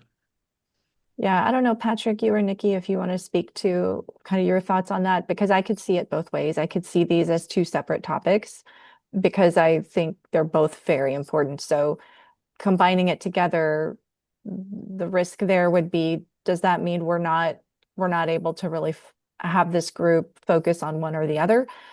So that would be one of my concerns. I don't know what those who contributed to the development think. Nikki, do you have thoughts? Yeah, I think Sarah makes a really good point. If you combine them together, these do become a really large area to address. They're both really important. Though maybe working on digital literacy and what that looks like sounds a little more manageable than academic integrity overall in that conversation. So I think Sean's comment about what academic integrity should be and having tools to use that is important.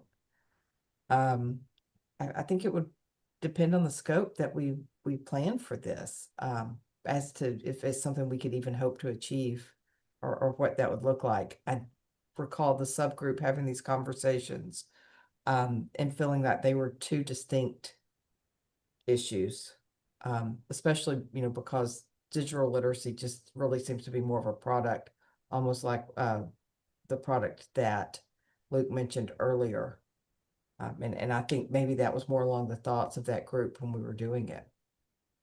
Nikki, do you think, could you speak to Sean's comment about the terminology of reframe academic integrity, of how that terminology kind of developed and caught traction as you all were working on this?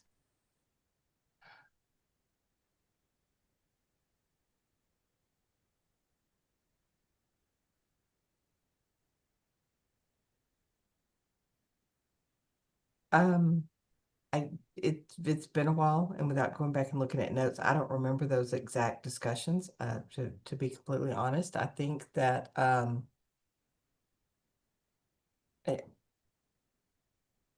think the intent may have been more along the lines of how you apply academic technology to the pieces, not changing what you think academic integrity, not changing what you think academic integrity is, but really reframe how you were looking at it as it applies to the new pieces and how that changes.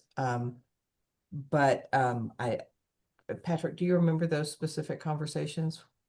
Unfortunately, I do not. I would want to know, Sean, you mentioned the kind of changing it. Can you kind of think through you said it when you were talking, how you would retitle it or change it a bit. Can you talk about that again? Yeah, so a couple, it could be along the lines of academic integrity guidance in the context of AI supported learning. It could be looking at kind of teaching, assessment, and academic integrity in the context of it, or in the age of AI. I think that still captures the intent rather than, right? It makes the focus be on we have academic integrity conversations across our campus. We've been having those since education started. But now we're trying to say, how does the introduction of this new innovation, artificial intelligence, Gen AI, large language models, kind of collective set of things, impact the way we are assessing whether a student is maintaining their integrity, as well as providing opportunities to still learn and use those technologies in what they're doing, because they will be important. Every student in every one of our classes in their jobs will be expected to use AI to some extent. And so we don't want to, I don't think we want to be in the business saying no student can ever use AI in any of their classes. We have to get beyond that, but still maintain academic rigor, the standards around academic integrity, about a student saying, this is my work, I'm the one who learned, and that's what I'm demonstrating, rather than, oh, this is what some technology told me about it, right? So that's what I think, potentially rewording that to be around academic integrity guidance for AI supported learning, or teaching and assessment and academic integrity in the context or in the age of AI. I think that helps capture that idea better. What about academic integrity guidance in the age of AI? I think that totally, I think that kind of captures the intent of what I suspect that there was, that when the conversation that Nikki and Patrick were part of, that they were talking about those ideas, and I think that's indicative of that. Right. I like that change. I think the challenge with how it's currently worded is it sounds like we're advocating that something definitely has to change, when it's more of, we need to be advancing conversations about what is academic integrity, how do we elevate those conversations in the world that we have today. So I liked what you mentioned, Charlene. I'm going to call on Kimberly in just a second. I did some work trying to reframe it. I think I'm still searching for the right replacement for reframing academic integrity. But yeah, I think we're getting close with like strengthen trustworthiness, trustworthy learning and assessment in the age of AI, in the age of innovation. But here is kind of the blurb combining the two. Advanced AI literacy and reframing academic integrity for an era of innovation. Develop statewide guidance, and so we're looking for guidance that modernizes academic integrity, and maybe it's not modernizing academic integrity, but the lens through which we are interpreting it, for contexts that include AI, immersive environments, and other emerging technologies, emphasizing ethical engagement, responsible tool use, and trust in learning outcomes. In parallel, promote comprehensive AI literacy as a foundational competency for students, faculty, and institutional leaders across Texas 2-year and 4-year institutions by defining shared learning outcomes, creating open access modules, whether those are ours or from DIR or some new amalgamation of those, and integrating these competencies into professional development, curriculum design, assessment practices, and workforce pathways. And I think that may get to what Sean was talking about, making sure it is part of curricular design and what students are learning. So thoughts on combining those two? I did have it do kind of a pro-con analysis, and there are pros and cons of combining the two. And Nikki, you noted one, is it like, okay, this is too much now, this is overly broad. Will we accomplish either if we try to do both as one? That's certainly up for debate. So thoughts on combining the two, or a preference for keeping them apart? And while you think about that, Kimberly, I'm going to call on you. Thanks for waiting. Of course. Thank you so much for allowing me to have input. I'll be filling Dr. Dawkins in on the meeting later, and of course she'll be the one to do the voting and the poll and so forth. And so I was, before becoming Director of University Innovation at Lamar, I spent 2 years at Texas State University, and during that time deployed a number of AI tools to students, faculty, and staff, oversaw their administration, oversaw adoption and learning centered around the tools for all segments of our constituency. So my observations lack the context that you all have, and also are a bit from an outsider's perspective. So take them with a grain of salt. This is an ambitious and aspirational document. I think that what I observe with it is it's an amalgamation of goals, objectives, strategies, and tactics. And so I think, right. And so when we say, well, is that too much? Is that too broad? part of it, I believe, is the way it's structured, right? Because if it's segmented in ways that identifies the goals, then the objectives and the strategies and the tactics, it's a little more, I think it's a little clearer about, there's more clarity around execution. And prioritizing the tactics and strategies within those objectives. And then when I think of what we're really doing, and this may be an oversimplification, so again, feel free to educate me and fill me in on context, but I always saw my job as basically having two aspects. One was upskilling my faculty and staff, and then the other was understanding what my graduates, what skills they needed to come out with across the board, and then including skills within digital innovation. And and since becoming director of university innovation, which is just this month, so I'm still learning a lot, where I've started going back to is what kind of jobs are our graduates getting? What kind of skills do they need? I mean, AI related or not. And then when we think of digital innovation as part of that skill set, then I have to think, well, okay, what kind of AI skills or digital fluency skills are they applying? Because that tells me what their learning objectives should be, how we should assess them, and then that leads me to the integrity conversation. Because what might not at first blush seem like a demonstration of academic integrity, if it's what the workplace demands, then that action in and of itself may not be wrong or lacking integrity. And so I'm not, and I've tried to look for studies, and maybe you all have done studies at your institutions, but I'm still not entirely clear on what kinds of jobs our new graduates are getting, especially since you all made two very good points. One, the starter jobs that have traditionally been available are not available. And secondly, the people who were in the starter jobs who have upskilled and some of the displacement that's happening, even though I know thousands of jobs have been created in the era of AI, but where are those people going? And what I would love to know is if any of the institutions have a clearer sense of where our graduates are going, because I feel like all these other discussions, while they're valuable and they feel the urgent need that our, the faculty, the crisis they're feeling, the confusion our students are having, I understand all that.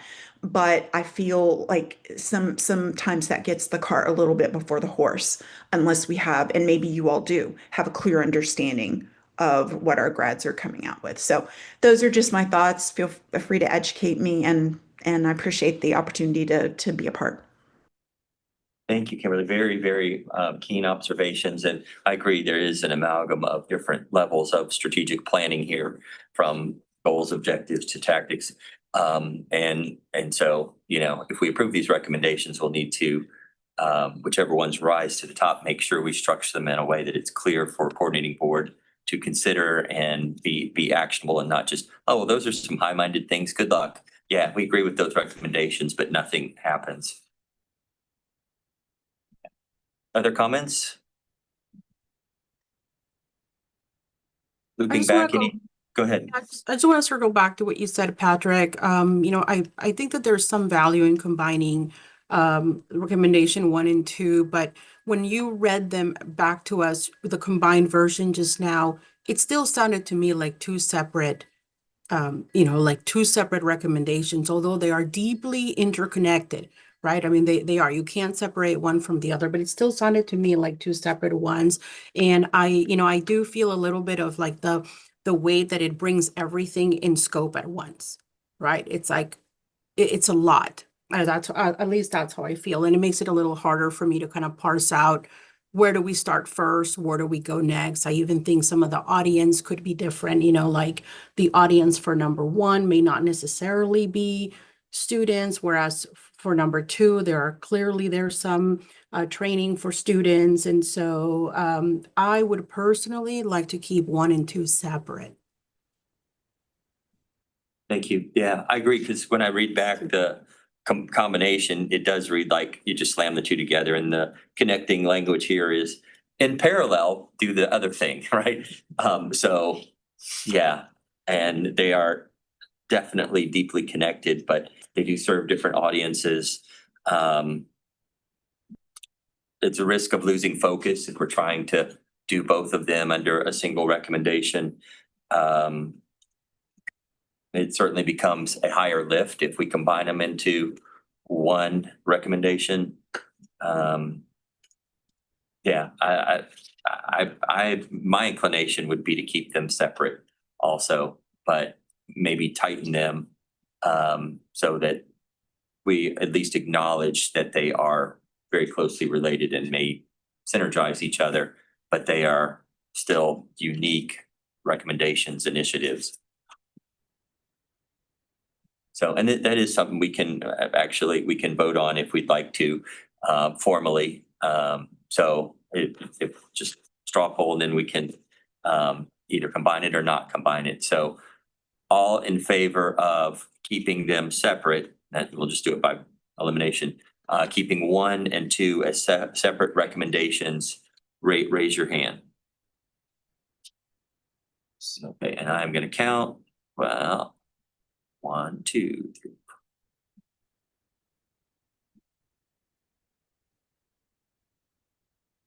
19, I think it may be unanimous with the only person, yeah, but one exception.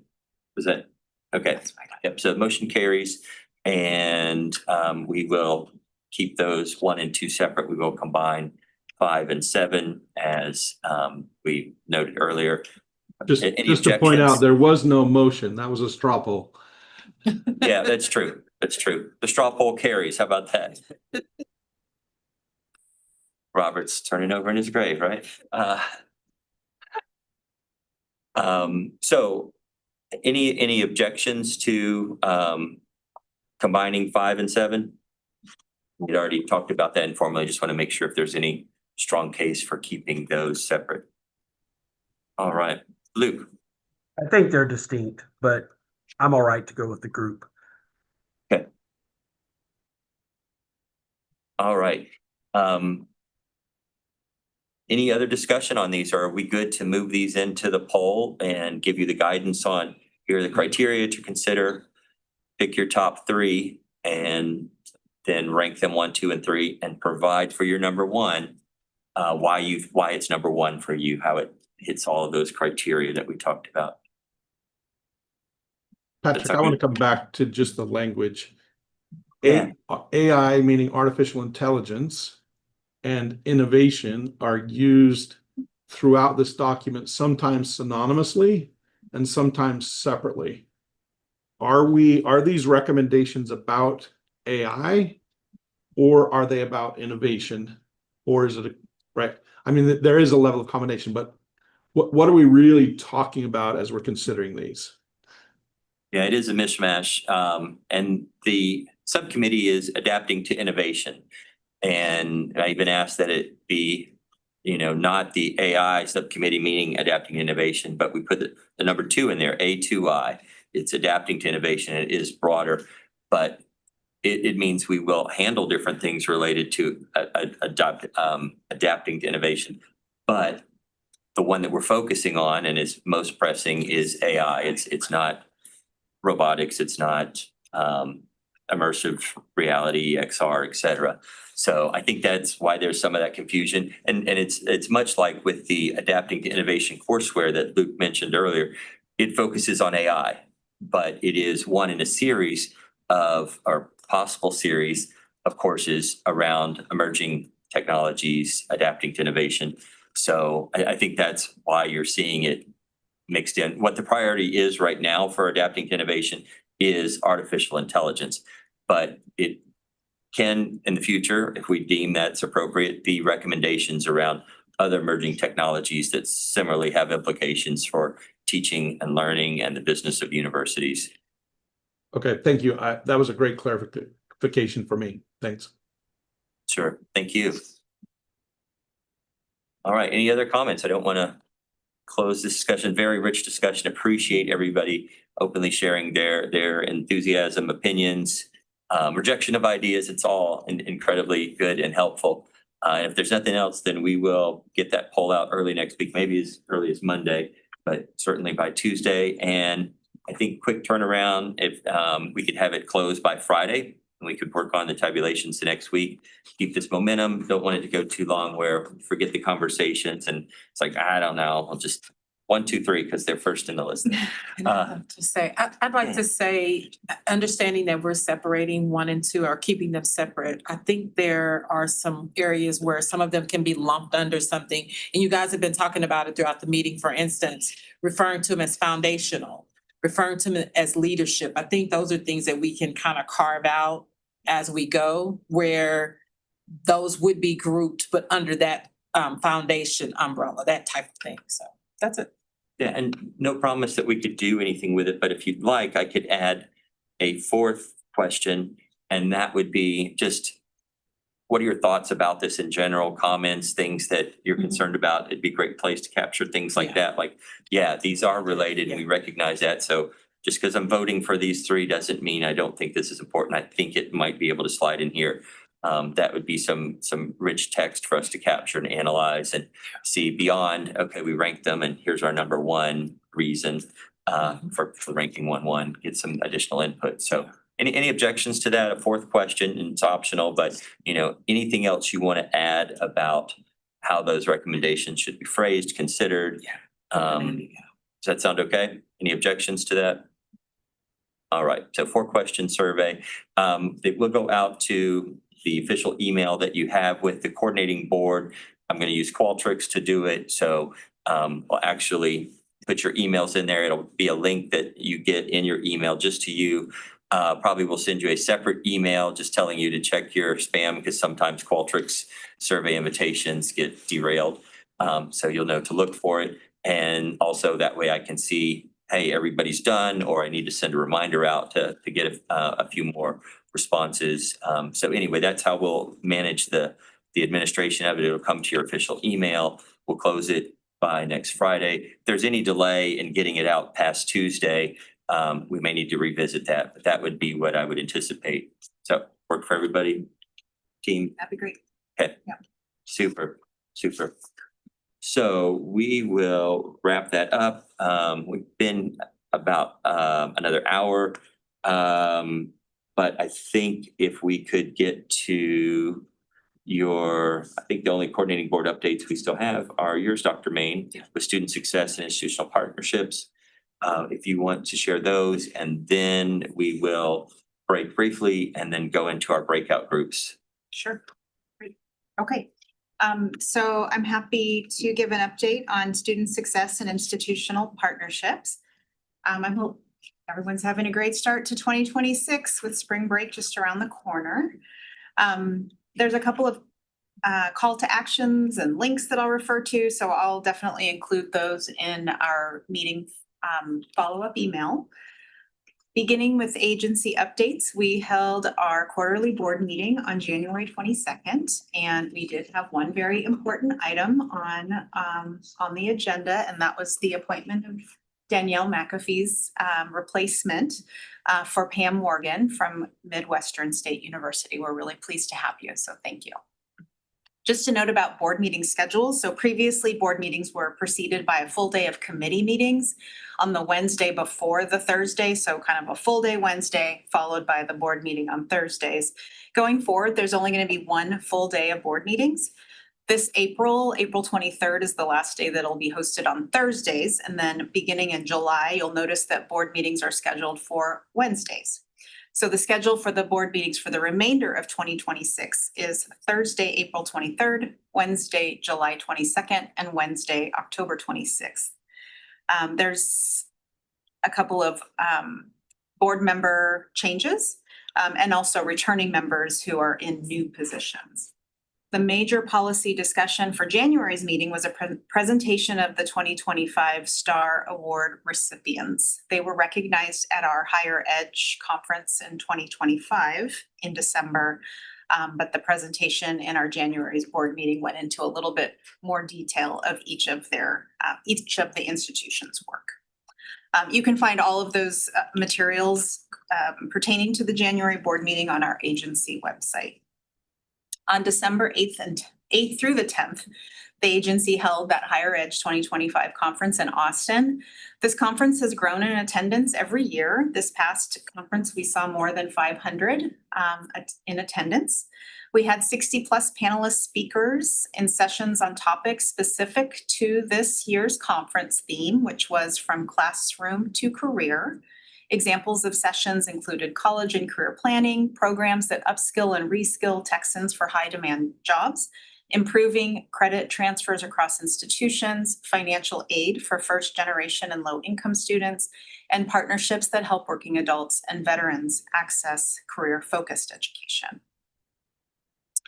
I'll shift over to our division specific activities. I wanted to start with our LTAC nomination process. The next time we have a meeting together, this will have concluded, even though we will begin the solicitation process to let you know that the nominations are open at the end of March, and then we'll leave those open for submission until mid-April. And this just gives us enough time to review the nominations and add our recommendations to the board materials in time for their July board meeting.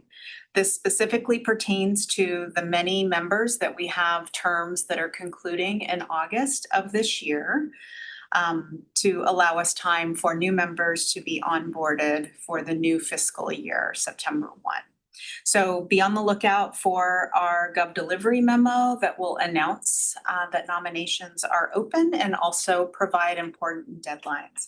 And for those of you who are coming to term in August 2026, we encourage renominations as part of your process as well. OER initiatives and activities. We have our 2025 OER landscape report is undergoing the last of the edits.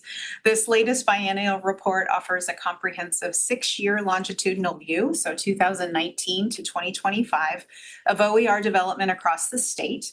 The 2025 findings demonstrate measurable gains in policy adoption, implementation of fully OER-based undergraduate courses, and lower textbook costs for students, signaling a maturing OER ecosystem in Texas higher education. As soon as this report is available, we will get it out to you. Our OER grant program grantees from round 4 are continuing to work on and report on their projects. And this summer, we anticipate releasing our OER grant round 5. Lots of OER professional development in the works right now. Our OER fellowship program continues to meet and work toward their completed capstone projects. We concluded our OER Texas 101 Academy in December, and we have 3 communities of practice in progress. One focused on OER peer review, one on OER course marking, and we also have a community of practice specifically for our active grant awardees. We have 2 new opportunities for professional development that are available for interest forms are open. Strategies for Gen AI Enhanced OER. This academy is scheduled in April, and Advancing OER Practices Academy is scheduled in June. Both of these academies have 3 90-minute synchronous sessions spread throughout the month, along with some asynchronous work in between. And the interest form is open now and available on our DL Texas website. So I just wanted to end with our updates, just to talk a little bit about the Digital Learning Summit that we hosted, our 4th one, February 10th and 11th. This year's theme was the power of practice, transforming experience into innovation, which proved to be a crowd pleaser. Last year, we had over 1,000 registrants, and I'm really proud to say that this year we had just about 2,100 registrants. We had registrants representing the majority of Texas higher ed institutions from across 30 states in our nation and about 11 international. We had 50 participants who self-identified as students when we asked them what their institutional role was on the registration form. We had 3 plenary sessions, including opening remarks from our commissioner, and 26 breakout sessions over 2 full days. We're currently in the process of archiving all the recordings from our sessions and moving them into a hub on our OER Texas repository, where you will find other hubs for previous digital learning summits. So I just want to recognize Dr. Liz Tolman, who is in the room. She's like 2 feet away from me right now. She was the chair of our Digital Learning Summit. And also Dr. Marianne Maddox, who was our point person for our host institution program. We had 22 host institutions for this year's summit. These were to enhance the virtual summit experience by asking Texas institutions to host what we call idea exchanges. These flexible events are on-site or hybrid or virtual. They're as simple as a gathering of like-minded friends to large conference halls to everything in between. Idea exchanges were intended to offer a dynamic platform to extend discussions from the thought-provoking sessions, exchange ideas sparked by summit content, or share insights on digital innovation. And we really did learn about all the creative ways in which idea exchanges could be developed and executed. I really needed to recognize our host institutions who are also here represented at LTAC. So that's Austin Community College, Collin College, Lamar University, Prairie View A&M University, Sam Houston State University, San Jacinto College, Texas A&M International University, Texas Southmost College, the University of Texas at Tyler, and the University of North Texas. Thank you so much for the effort and creativity that your institutions displayed in hosting idea exchanges as part of our summit. I need to give a special shout out to Dr. Luke Dowden for being a part of our opening panel discussing the work that he mentioned earlier that the Alamo Colleges District partnered with our division to create. I encourage all of you to look up our Adapting to Innovation Gen AI Strategies for College and University Educators course.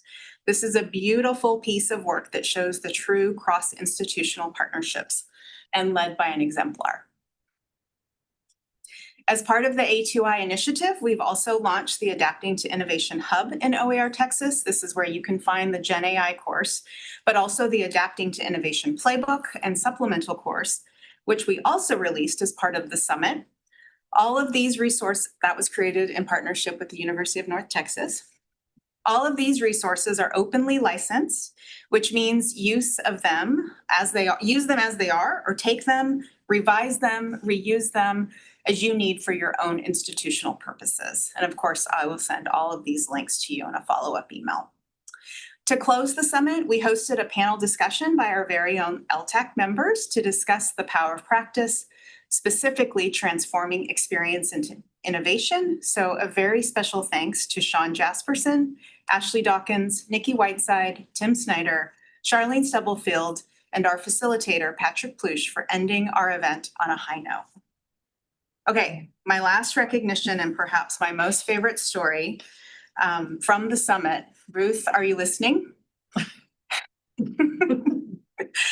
Ruth Chisholm hosted a panel called Lessons from the Field, Truths of Leading Online Learning Change, where she and her leadership team shared hard-earned truth they've discovered while guiding complex institutional transformation across multiple campuses and partners. So a colleague of mine, our Aleda Cantu, who's a director in our division, was participating in a WCET, or WICHE Cooperative for Educational Technologies event. An associate dean from a community college in Texas is co-leading this WCET new lead-up program with Dr. Van Davis, who we heard from earlier. This co-facilitator specifically referenced the 5 truths that Ruth and her team shared as a way to frame her presentation. She talked about the need for community and about how work in digital learning isn't always clearly defined. She started her speaking points by referencing your panel, Ruth, at the summit and how powerful the session was and how much she learned from it. I'm going to choke up a little bit right now. I love this story so much because it just shows how important your work is and how it extends. Well, she's walking away. You gotta get it too, see? It just shows the impact of my life. Props. So we have gotten so much positive feedback. We've gotten follow-up emails. We even received a handwritten card in the mail thanking us for the event. We feel pretty lucky to work with such amazing professionals like you who are willing to share your time and expertise with our community. Thank you so much to all of you, whether you presented or participated or just shared the event with a friend. Our Digital Learning Summit was truly a success, but it was also your success. So speaking of events, I know that many of you at your own institutions have a lot of events that you are also hosting and putting on. So please send information that you have for your own events that you want to talk about so that I can also include those things in a follow-up email after our LTAC meeting. That's what I have. Any questions or comments? Thank you for sharing that, Gwen. Welcome. Thank you. I was the moderator for that session, so I feel especially lucky because I got to hear it firsthand. That's awesome. When I would want to say from our institutions, thank you all for everything that you do to make the idea exchanges happen at our institutions. The number of resources that you give us, it's really amazing. And it allows us to have conversations in our home institutions that can be really powerful. So I just want to say thank you for those, that opportunity and for all the resources that you all put together. I'm so glad you said that because I was remiss in not mentioning Dr. Aleda Cantu, who is listening in on the call. She puts those things together, not just the content, but makes them beautiful and hopefully easy to use for you. And we couldn't do those things without her. So thank you. I hope you're there, Dr. Aleda Cantu. Thank you.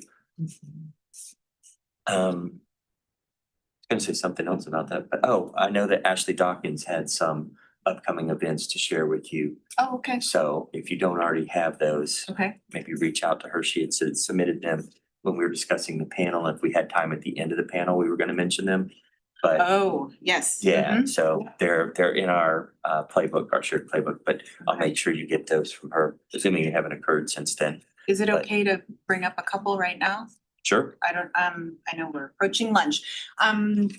Linda and Ruth, I just know offhand, so if there are others, but I just wanted to give an opportunity. I know that Linda and Ruth, both at their institutions, have some really important upcoming events. If you want to talk a little bit about them. Sure. Yeah, so I guess I'll go first, Linda, if that's okay. So one of the events that we have coming up is our own idea exchange, right, in support of the coordinating board. And so it's called What's on Our Minds, Challenges and Opportunities in Online Higher Education. And we kind of went that route because I sent out a survey to, kind of get a feel for what topic would be of interest, but there were actually several topics that are on our hearts and minds. And they're the kind of things that, we all know are keeping us up at night. And so we're going to focus on those, and they include things like the Title II accessibility, AI, faculty support, how do we scale while maintaining quality in online education. And so that event is coming up on Wednesday, March 18th. And, Gwen, if we have a registration page set up, so we can certainly send a link to that, Gwen, if that's okay with you. It's going to be a virtual event. And so we're going to host it on Zoom from about 2 p.m. to 3 p.m. on March 18th. And then we are also going to be hosting our Digital Education Summit, which will be our 14th year of doing the conference. That's going to be in June, and we haven't nailed the date down quite yet. But we will send information out about that, and we host that virtually as well. And it always surprises me that despite the fact that we don't normally market or advertise the conference, we end up with instructors from not only Texas, but from Canada, Australia. We have instructors from Israel. I have no idea how they find out about these events, but they do. And it's over the years, it's become such a meaningful gathering of the minds, not only for administrators, but faculty and even students that attend those events. And so, yes, your participation there would be an honor. And there are also great opportunities for you, for us to share with our campus communities, because they do form these coalitions that I think over time we've all come to value. So thank you, Gwen, for giving me a chance to talk about those two events. And I can certainly send out links to you, Gwen, if that is something you would be open to. That'd be great. I'm happy to hear from you about your events so I can pass them on to our community. Linda? We're getting ready to host our third annual OEP virtual conference. This is a free conference. The conference itself will be held on Thursday, April the 2nd from 9 to 4. We are currently requesting proposals. They are due on March 5th by 11:59 p.m. Anyway, this is our third annual. We do it every other year. We have a group on campus called our Open Education Practice Ambassadors, and they're looking at including more students in creating content, but of course that also includes conversations about OER. So I'm going to go ahead and send y'all the link to our webpage where you can submit your proposal ideas or even register for the conference. And again, we have people from all over too. It was amazing. We even had somebody from South Africa. So last year or 2 years ago. So this is really exciting. Thank you. And if both of you, of course, would share those with Dr. Main, and if others have things that come up in between our next meeting, can they send those to you? Absolutely. Excellent. Open invitation, and she'll help the rest of us know about them as well. So, all right, we're going to transition very quickly into our breakout rooms and then take our lunch break. So we want everybody to get where they're going. Then you can take, and we're going to try to shorten it. If you can keep it to a 5-minute break to grab a sandwich or a soda or refresh yourself, and then start those breakout meetings at, let's say, 12:06.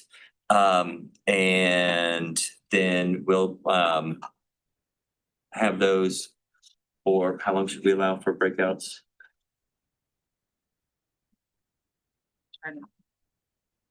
Yeah, we'll start at around 12:06. So maybe 30 minutes or?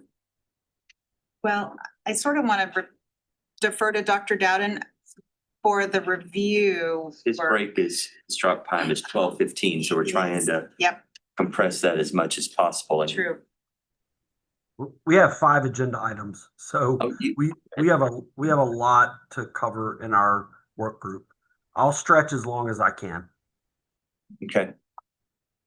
Well, and you can give the handoff to someone else to report out. Okay. Well, let's allow 30 minutes for our discussion, knowing, Luke, that you probably will need to be shorter than that.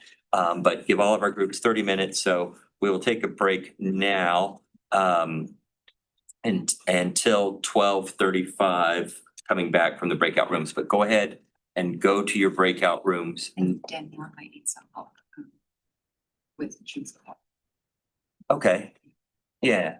So Danielle, as a new member, and Luke, you may want to recruit her for this, because I know it's a lot of work. You need the help. That we have 3 subgroups. One is operations, one is QA, and the other is research. And Luke chairs the one on operations. It's handling IPDE is one of their major focuses. Now that they came up with the process and it's now implementing it and refining it, but also some other business items. And research, I think we still need to define what its next focus is. We reported out on that Pulse survey report that was done. And then Janet, do you want to talk about QA? Pretty quickly, but quality assurance.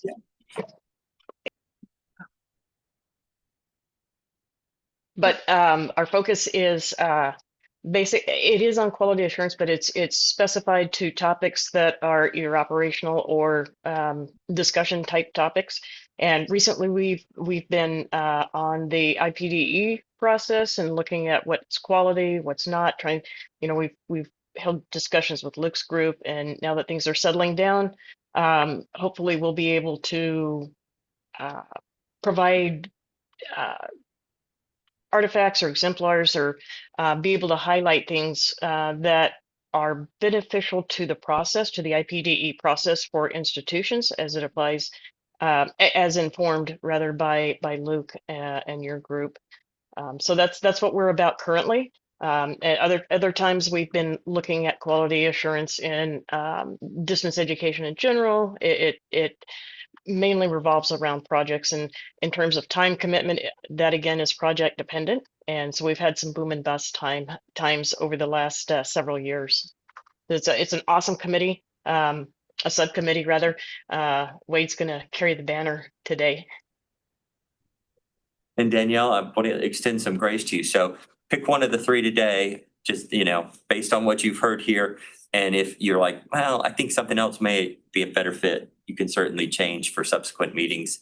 That's absolutely understandable. So if you have one you want to pick, and we'll just send you that breakout room, and then you can tell us later how, yeah, it was perfect for me, or no, what else is, no. Yes, sir. Thank you. I think for the time being, since I have just started Dr. Morgan's job in its entirety, I would be okay with going into the quality assurance for right now. Yeah. All right. Yay, Welcome. Janet, you won the day. For now. Welcome. All right. So if everybody would go ahead and go to their respective breakout rooms for their subcommittee, and we will put our slide up for the recording, and then we will come back together at 12:35. And Kimberly, Dr. Dawkins is part of the operations, just to let you know. Thank you. That was what I had just messaged her to ask. Thank you. Excellent.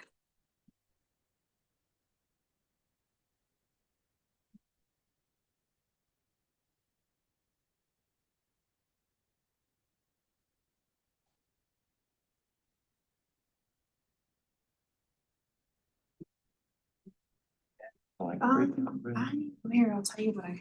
I have 20s. Okay. I just need. Oh, okay. Well, I don't even remember that.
All right, welcome back, everybody. I see some smiles, so maybe you can hear my voice clearly, even though our screen is saying our internet connection's unstable. We're gonna move forward until you tell us it's worse than unstable. I don't know if you could tell us if it was. All right, so thank you for convening in your breakout rooms. We're going to come back together for our work group report outs. And we have a list here on my agenda, but I think we'll start. Luke's not still with us, is he? No. Okay, we'll just go with our order here on my annotated agenda, and that starts with quality assurance. And Janet, are you giving that report out? That'd be me. Janet had to leave at noon. Yes. Yeah. Thanks, Wade. Yes, just to keep it brief, Janet and myself need to meet with the operations team, particularly Luke, probably to identify the exemplars, which he talked about. We haven't done that yet, but that'll be on our tip to do before our next meeting. So we have examples and also understand their process. They indicated that they had a new process. We would like to know what that is so we could help them. I think our goal is to help the operations team by applying, having those exemplars so we could possibly put those on the website. So it helps everybody, the teams reviewing, as well as the universities that are submitting. So that's kind of our ultimate goal. Next, we identified access for team sharing. So if we do this, we would like to have our teams, at least the QA subcommittee or work group, to have ability to share files, and we will verify that we all have Teams access. In the past that happened, but we didn't have access to it, or some of us did not have the ability to do that. So we're ensuring that we have the capability. Email will be forthcoming for us to test, particularly since we have a couple of new members as of November. And then lastly, we rounded it up by talking about the few minutes we had left about AI and the challenges, particularly with procurement. I'm sure that's added a layer of difficulty for purchasing software, which is important, but we need to understand what that looks like. And we shared, the new processes or policies our university has and kind of how vague they could be because we don't know how to make them. It's ever evolving, as we all understand. So those are the main topics we discussed at our meeting.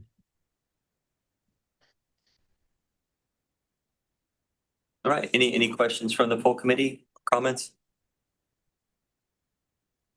All right. Thank you very much, Wade. Thank you. And Tim, research group is next. Sure. So our group, we're over the last 2 meetings now, we've really been kind of looking for what we should be focusing on as we move forward. Historically, we've done a lot of work with the coordinating board, generating kind of internal surveys that would go out to the institutions in the state and then kind of aggregating that information. And we still see value in doing some of that work, but we also feel like there's a lot of external resources out there, a lot of research out there that we are all as a group kind of actively researching and looking through. And we thought that one of our areas that we might focus on moving forward is acting as a bit of a curation team to kind of collect data and research that you're finding in your work and how we can maybe aggregate that together in some form of a repository that then we could then share back with the rest of this group. So we all kind of can share collectively and kind of generating a community of practice around all the various things that we do. And really, we'd like to open it up to your thoughts on that. Is that something that you think would be of value? Is that something that you think would be a good use of our time within this subcommittee? And Aaron, Patrick, anyone, please fill in if I missed anything.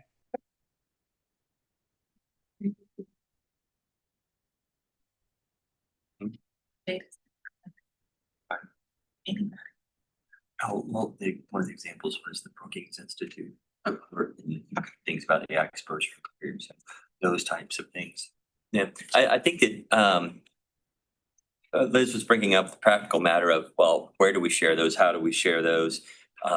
Is the OER repository okay? Or if you have things that are important research, but they're behind a paywall, for example, then we might not be able to leverage those. But it might be interesting also, just maybe even informally amongst ourselves, to share if you only had 3 sources of information about what's going on in the world related to learning technologies, emergent, what would you use? Is it Inside Higher Ed? Is it Phil Hill and Associates and what they put, where are you getting your best information? Because like was acknowledged, we are like living in an ocean of emails trying to sell us stuff, convince us of stuff. What are your reliable sources? What do you look to? Do you look to the curated list that can come through WCET and their weekly email? So yeah, some kind of, yes, we want to curate reports, but also what other types of information are you finding most critical to do your job well, keep your institution ahead? All right. Any comments, questions, suggestions? All right. Thank you, Tim. Appreciate that. And now, who is filling in for Luke to report out? Sarah. Sarah? Yes, Can hi, you tell us everybody. about your, yep.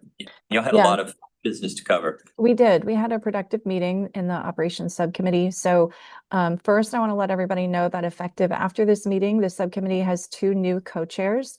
So myself and Linda Murphy will be the co-chairs moving forward. So we thank Dr. Luke Dowden for all of his service as chair for the last season and look forward to his continued membership on the subcommittee.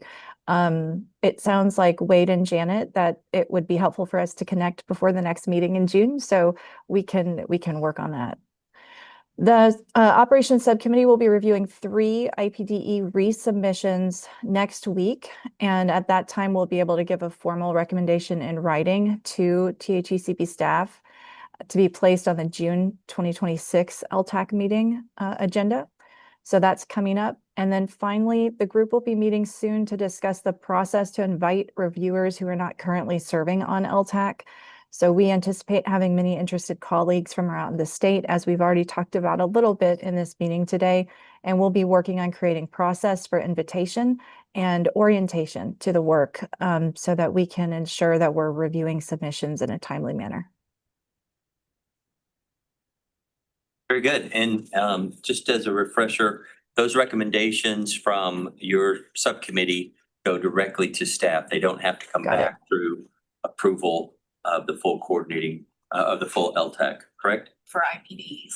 Yeah. They are an agenda item for the full LTAC to. But just as notification, right? We don't actually vote on them because the recommendation comes directly from the subcommittee. It does. It does. Right. Yes. So we don't like vote to approve their recommendations. It can go directly to staff. Are we voting to just agree with what the subcommittee? I don't think so. I think the way that one was written, I mean, we can vote on it just to make sure we have our bases covered, but we don't have any right now. But yeah, I thought it was their recommendations can go directly to staff, but they are an information item for the full committee. We may need to reread Yeah, that I and need make to. sure I may be off. Yeah, we'll make sure. Yep, we'll check on that. Thank you, Patrick, for catching that in my language. And we can definitely check on that and work with Gwen. Yeah, and I think you may be right. And thank both you and Linda for taking on the work of co-chairing. Luke will certainly acknowledge that it's a lot of work and he appreciates you guys continuing his leadership tradition there and look forward to it. And go North Texas, both of y'all are in adjacent counties here, so yay. All right, well, thank you for the report. And we have one more work group report out, and this is for our student group, and Dr. Main will give us that update.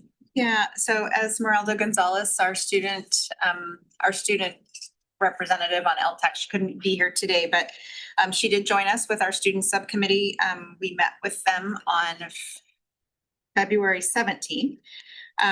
We have quite a few of them graduating this year, so that makes me wonder what we can do to celebrate them. One is actually defending her dissertation this summer on AI policy in higher education. So there was a lot of discussion that sparked from her dissertation, and the other students had a lot of questions about what her work has yielded, and it helped us discuss what each of the students was experiencing on their own campuses. And there just seemed to be this general experience where over time, the use of AI in their classrooms was more and more encouraged. And in some cases, going from a strict no use policy to things that were much more encouraging about the use of. We also talked about the Title II department, the DOJ rules coming out for accessibility. And so their charge actually is to help us see what happens from the student perspective as those rules go into place. We're curious to see if they see changes in the materials and dissemination of materials in their classrooms and in other ways that we haven't even thought of as far as how their student experiences might be affected by those new accessibility rules. Very good, thank you. And will there be a maybe informal here, but will there be a formal request for repopulating our group as we have people rotating off and graduating? We will take nominations from LTAC members anytime. There is no deadline or closing of student nominations to participate. Students are at all different levels. We do have an undergraduate student. Many are in their master's, and then this PhD student. But always open, always welcome, happy to grow the conversation. They seem to really enjoy just talking with each other and getting to know each other, and even especially the ones that are coming up on graduation, talking about independent transitions from college to their next phase in life and kind of keeping those connections as they do so. It's really, I think, beneficial on just so many levels, so. Can you send us, I think you sent it before, like a template of what we send it to, because I recommended it to our honor students. Okay. And so it was easier to have the template with explaining kind of what it was. Yeah, you had an online form, I think. Yeah, I included in every post meeting follow-up email. Yep. Great. Yep. Great. Thank you. Encourage you to take advantage of that as members. It's a great way to benefit your students and give us some collective information that's helpful. All right, well, that completes our agenda item with our work group report outs. And there was no possible action to approve or recommend, so no votes on item 12. But we do have discussion of future agenda items in our meeting calendar. We have, of course, scheduled our next two meetings. And Danielle, I trust you already have these handed off to you, but they are on our agenda. Our next meeting is June 12th, and then our final meeting of this membership year is August 7th. Membership year ends August 31st. In July, typically, I will give a report on our activities to the Committee on Academic and Workforce Success, CAUSE. Is that still the appropriate acronym? So it's just down to one board meeting now. Okay. So that CAUSE committee day has collapsed into the one board meeting day. Do I still need to come and report? As far the way that we understand it. Okay, I'll be here. Do we have a date? It's okay. I won't slow us down for that, but July 21st. it's on my calendar. And that one is still on a Thursday, but the ones after that? The April one is on a Thursday. The July one should be going forward or Wednesdays. Very good. And so before we adjourn, are there any items that we want to put on the agenda for our next meeting in June? We can assume that we'll have the typical visitors who will present on their areas of expertise, our work groups, anything else that you would like to have added to the agenda? I don't know if this is already a part of what we've talked about, but we're getting information from institutions where students are not wanting to use AI because their work is being challenged because, and I know I'm not saying correctly, but students who have done the work are being accused of it being AI. So I don't know what the formal description of that is, but I would love to know if we could discuss that. Because I'd love to know what the other thoughts are in this room about that. Are you experiencing the same thing? So students are at the point of saying, I don't want to use AI because I'll be students, targeted for Yes. academic misconduct. yes, yeah. So they just avoid using it altogether instead of learning And to they're use it being responsibly. concerned, yeah. And I'm not gonna say students using it responsibly, it's my work. My professor is accusing me that my work is AI or It's plagiarism. that good. Yeah, no. Well, some of the students feel that it's that good, and so it's an emotion of, should I do it that well, or should I put some errors in it, or it's just this weirdness, so. Do y'all know what I'm talking about? Oh, they're shaking their heads, okay. In addition to that, students, we've heard some stories too, students who wouldn't normally, but feel like Yes. if they don't, they'll be left behind Yes. because the better work is being done by students who are. And I think that's all the same topic that I'd like to. Yeah. That's what I'd like to talk about. Yeah. Yeah, Okay. and so I think what we had agreed to in a past meeting is we should always have some time to talk about AI, especially since it's moving so quickly. And so maybe we could focus this as an agenda item next time on student perspectives Yes. on AI use. Yes. Look at academic integrity and if they're feeling pressure that they need to develop skills for career readiness, but yeah. So the pressure to use or not, student Yeah. perspective, yeah. And maybe if you could be in the student group between now and then, Oh, that would be wonderful. you could have them talk about it, bring back some insights to the group to seed our conversation. Absolutely. Awesome, awesome. Thank you. Great idea, Charlotte. All right, well, then we are at the end of our agenda. I hope many of you can begin your weekend soon. If not, well, when you do, have a great one. Appreciate your engagement and participation as always, and look forward to speaking with you in the times between now and our next meeting, but certainly seeing you again in June. Thank you all for your contributions, and again, have a great weekend.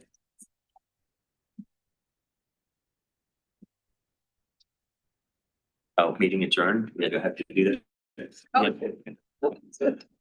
Oh no, this meeting's gonna go on forever because. You have to stay here, Patrick, until the next. See, that's the screw up I was worried about with the blinds and stuff, but no, I didn't close the meeting, so it's open and. Again. Oh, wow.